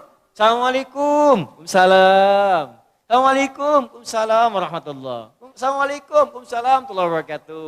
Buka dong. Enggak. Jawab aja dulu. Ini jawab qala salam. Waalaikumsalam. Ini kalimat Quran langsung, boleh disingkat kalau dituliskan, boleh singkatan Assalamualaikum, disingkat salam.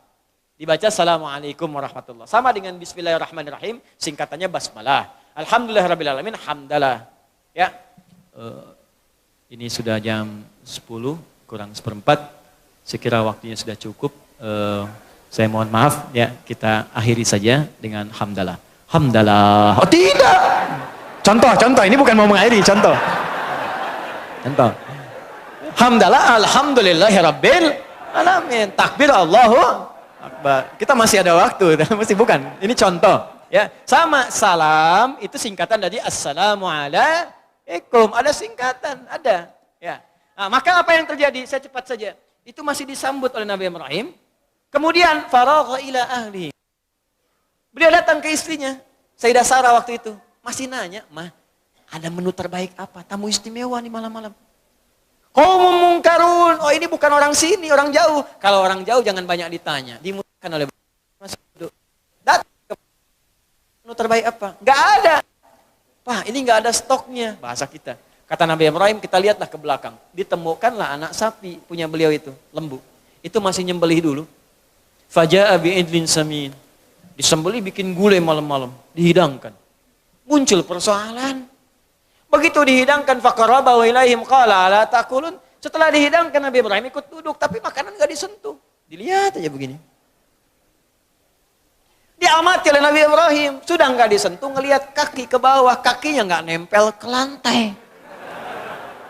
Komplit itu mah. Baju putih, rambut panjang. Malam-malam lebih daripada 3, 5, 7. Duduk di situ, kaki nggak napak ke lantai. Kalau Anda dalam posisi itu, pertanyaan saya, apa deh yang Anda lakukan pada waktu itu? Pingsan. Sudah nggak ada kesempatan lari, Bu. Ya, jadi rasa takut yang tidak memungkinkan kita untuk mengelak disebut aujas namanya. Maka redaksi Qur'annya fa'aujasa minhum khifah. Maka takutnya udah nggak bisa ngelak. Di situ aja. Apa jawabnya? Qalu la takhaf wa basyaruhu bighulamin alim. Ini rahasianya. Ternyata itu malaikat yang sedang menyamar.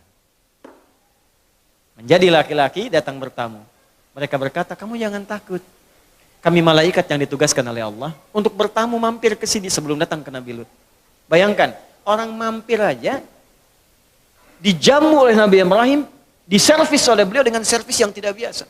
Salam dijawab, datang disempurnakan, diberikan segala hal yang nikmat. Apa balasan Allah? Karena beliau mengerjakan yang tidak biasa, maka Allah memberikan balasan yang tidak biasa.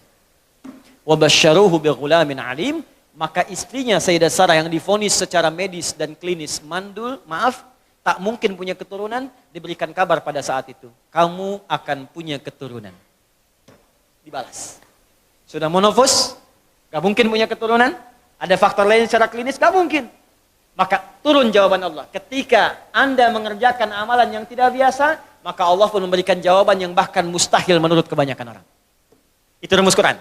Jadi rumusnya begini, kalau Anda sedang punya persoalan yang berat, yang tidak biasa bagi sebagian orang, maka cari amalan-amalan yang tak biasa. Orang tidur malam Anda bangun. Orang makan Anda puasa. Orang baca Quran 1 halaman Anda 1 juz, kejar. Dan niatkan untuk memohon kepada Allah solusi dari setiap persoalan yang Anda alami. Itu yang dimaksud di Quran surah kelima ayat 35. Itu yang dimaksud tawasul dengan amalan. Ya ayyuhalladzina amanu taqullaha wabtaghu ilaihil wasilah. Cari wasilah. Ya. Nah, apa gambarannya di sini? Yang mau saya katakan, kembali teman-teman sekalian, setiap nabi dapat kitab. Setiap kitab itu hudan. Beruntungnya kita, hudan yang diberikan kepada Nabi kita yang paling istimewa. Nabi Muhammad SAW, namanya Al-Quran, dan ketika diturunkan disebut hudan. Buka Quran surah kedua ayat 185. Karena Nabinya istimewa, turunnya di waktu yang istimewa. Malamnya istimewa, langsung malam Al-Qadar. Waktunya istimewa hari Jumat, langsung Sayyidul Ayyam. Bulannya istimewa Ramadan, Sayyidul Syuhur. Diturunkan melalui malaikat Jibril, langsung naik status jadi Sayyidul Malaikah. Diturunkan pada Nabi Muhammad langsung naik status jadi Sayyidul Anbiya wal Mursalin. Diturunkan di Mekah, Mekah Mubarakah. Diturunkan di Yathrib, berubah jadi Madinah Munawwarah. Saking dahsyatnya Quran, begitu turun, apa yang dahsyat di Quran sampai merubah semua jadi cahaya itu? Kata Allah, perhatikan. Syahrul Ramadan alladzi unzila fihi al-Quran hudan linnas. Aku turunkan Quran di bulan Ramadan yang istimewa. Ternyata kata Allah, semua isi Quran dari Al-Fatihah sampai An-Nas itulah hudan, petunjuk hidup kita ada di situ semua. Kalau Anda ingin bahagia, ada di Quran caranya. Anda punya masalah apapun, solusinya ada di Quran. Anda ingin nikmat, ada di Quran. Cara ibadah, ada di Quran. Ternyata masalah hidup kita, solusinya semua di Quran. Ada semua, Pak. Makanya saya punya keyakinan, hakul yakin. Masalah itu nggak pernah tuntas, bukan karena kita kurang hebat, karena Qurannya nggak pernah dibaca, nggak dipelajari. Quran itu kan turun di jahiliyah, Pak, sebagai penutup, bukan di Romawi yang sudah maju, bukan di Persia yang sudah hebat, jahiliyah yang paling tertinggal. Semua kriminal ada di situ, pemabuk paling dahsyat di situ ada. Orang jahiliyah, ini info aja ya, orang jahiliyah, pemabuk pemula itu 5 kali mabuknya sehari. Pezina nggak usah ditanya. Preman komplit. Cari begal, sekampung ada semua. Tukang begal semua. Pembunuh ada. Di sini mati, sana mesti tewas. Ada semua di situ. Titik nadir yang paling tinggi. Makanya disebut jahiliyah. Jahil itu untuk ke orangnya. Jahlun sifatnya. Pakai tak gabungan. Jahiliyah. Jadi kalau Anda nyari sifat buruk, ada di situ semua. Orangnya kumpul di situ. Ada semua. Dan Quran turun di situ. Tapi apa yang terjadi? Begitu Quran turun, diajarkan oleh Nabi, diikuti oleh mereka. Keluar dari jahiliyah menjadi khairu ummah. Kalau Anda cari orang paling jujur pada masa itu, adanya di situ. Cari orang paling sabar, ada di situ. Cari orang paling dermawan, ada di situ. Cari orang paling hebat ada di situ. Disaksikan langsung turun persaksian dari Allah. Turun Quran surah ketiga ayat 110. Paling kiri sebelah atas di mushaf. Kuntum khaira ummah ukhrijat linnas. Kalian umat terbaik. Bayangkan dari jahiliyah berubah jadi khair ummah. Yang tadinya banyak kekacauan di rumah tangga jadi paling harmonis. Tadinya banyak kacau pak rumah tangga itu. Jahiliyah itu kalau bosan suami istri malam, itu besoknya bisa tukeran. Aku bosan sama kamu, aku juga. Udah tukeran. Mata tangganya tukeran besoknya. Bisa begitu ya. Mabuk udah keseharian. Kalau nggak mabuk nggak keren jahiliyah. Mencuri, udah profesi itu. Macam-macam berubah seketika. Di khair ummah. Kenapa Quran? Rumah tangga kacau dirubah jadi bagus. Ali bin Abi Thalib itu, dengan Sayyidah Fatimah radhiyallahu taala anhuma jami'an. Itu indahnya luar biasa. Hartanya terbatas, tapi kebahagiaannya itu unlimited. Tanpa batas. Sampai sekarang, baju yang dikenakan Sayyidah Fatimah masih terabadikan. Kalau Anda ada waktu, main ke Topkapi di Istanbul. Kalau ada waktu ya dan biaya. Lampu merah sonoan dikit tuh. Main. Itu Anda masuk gerbang, masuk, security check-in, metal detector, masuk, lewat kanan dulu, keluar, langsung kiri, lurus. Ambil jalur sebelah kiri. Lurus sebelah kiri, itu museum yang Turki Utsmani dulu, di belakangnya dikit, langsung museum untuk periode Nabi dan sahabat. Begitu Anda masuk, teman-teman sekalian, masuk dari pintu yang sebelah ujung, karena ditukar, biasanya masuk depan, keluar belakang, itu dari belakang masuk depan. Jadi begitu Anda masuk depan, belok ke kiri, langsung lihat ke sebelah kanan. Di situ ada ruang kaca dipajang, baju yang dikenakan Sayyidah Fatimah. Diawetkan sampai sekarang 15 abad masih ada. Padahal hidupnya begitu sederhana, tapi kesederhanaan itu tidak menghalangi keduanya untuk bahagia. Indah. Ternyata bahagia itu tidak cukup dengan minum kopi. Tidak cukup dengan minum teh. Bahagia itu ketika Anda bertakwa di hadapan Allah Subhanahu wa taala. Itu poinnya. Catat, bikin status. Ini. Semua ada di Quran. Nih saya baca cepat ya. Gak usah dicatat. Saya baca cepat, dengarkan aja. Kalau mau nyatat nanti lihat rekaman, ya. Di YouTube nanti lihat, ada ayat official, nanti Anda buka lagi satu-satu, Anda lihat tuh. Ya, kuota cukupkan dulu, ya.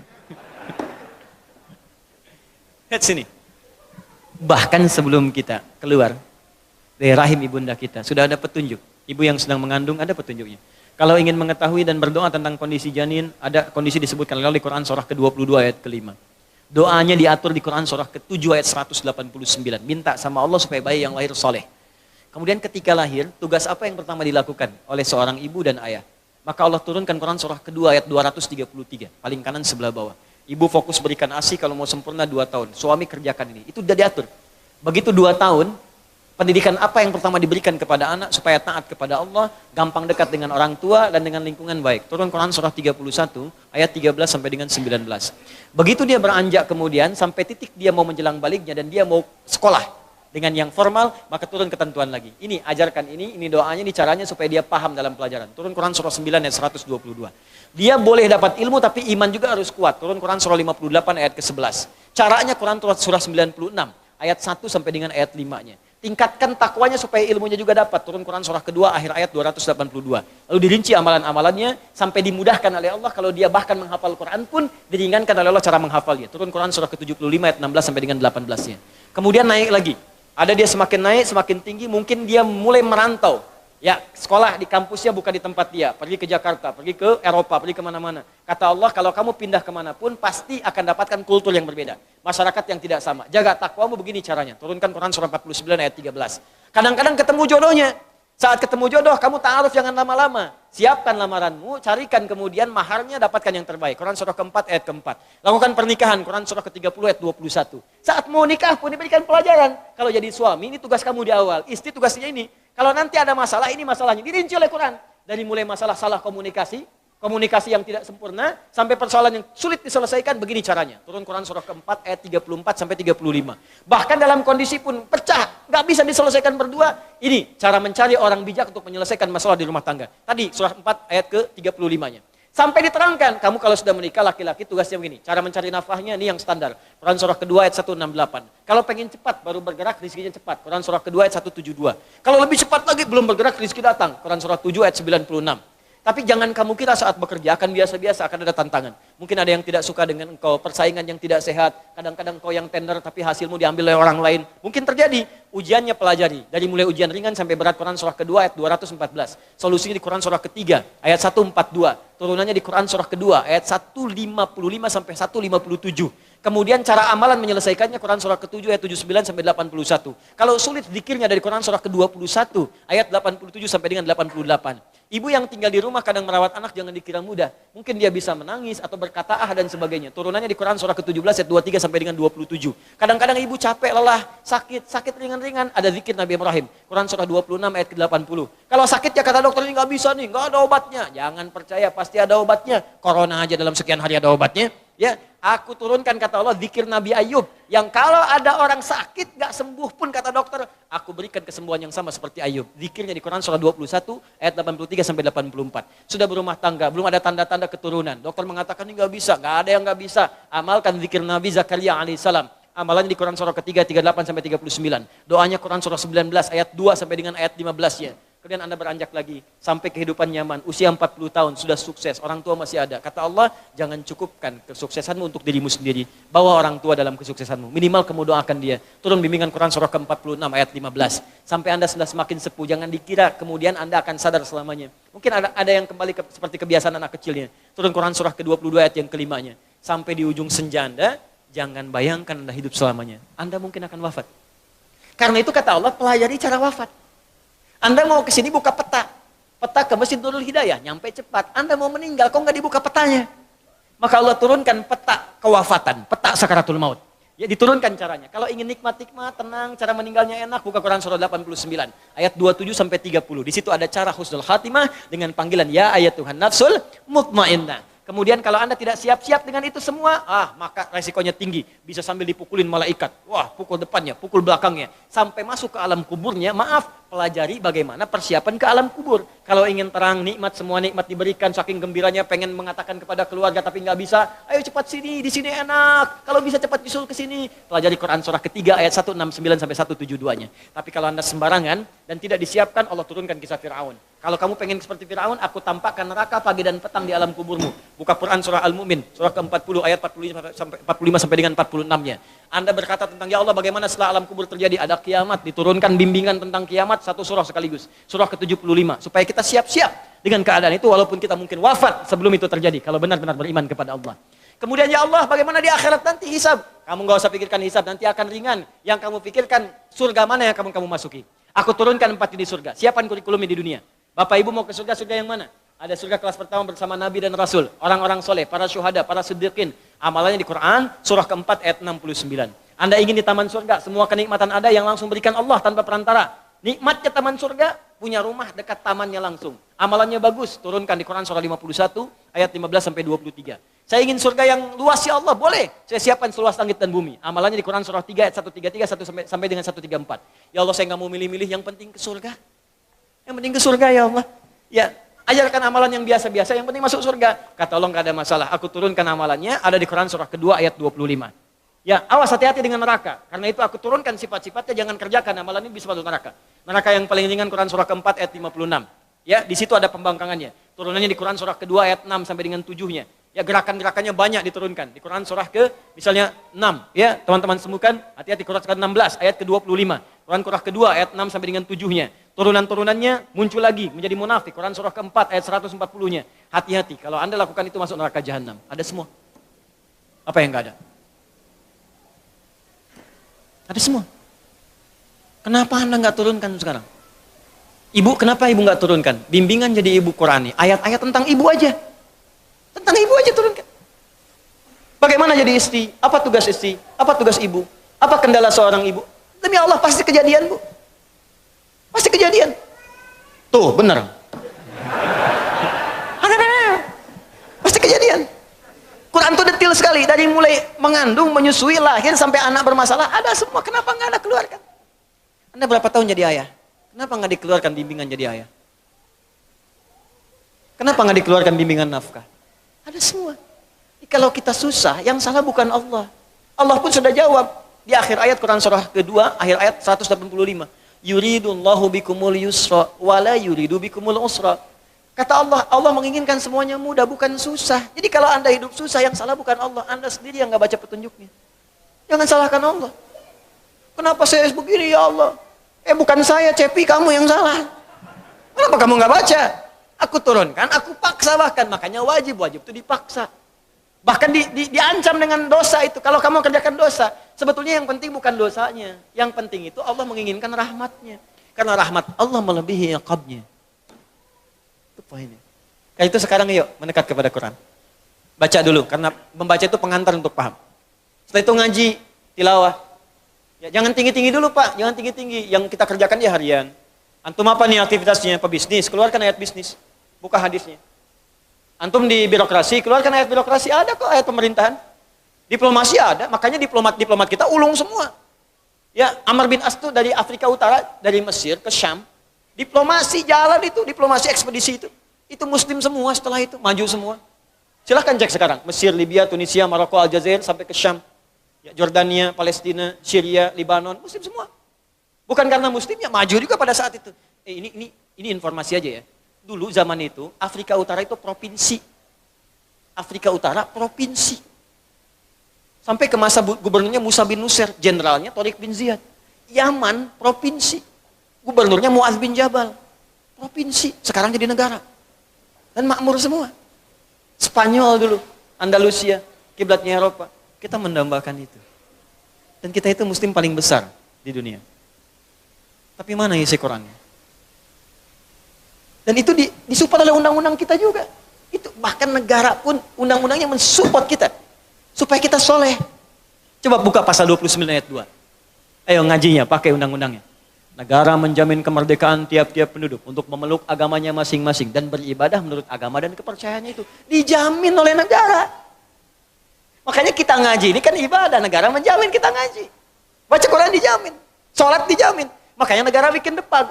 Depag itu, kalau Anda lihat sejarahnya, Kemenag itu apresiasi negara kepada umat Islam, dibikinlah depag. Buka sejarahnya. Karena kita toleran, bukan cuma Islam saja, ada saudara-saudara kita sebangsa di sini. Ada yang Kristen, ada yang Hindu, yang Buddha, maka dibikin, kemudian divisi di situ. Ya, dirjennya ini, ininya ini, ada bagian direktorat yang Muslim, direktorat yang Kristen, yang Hindu, yang Buddha, supaya kita bisa sebangsa setelah akhir berhubungan dengan baik, toleransi yang paling indah.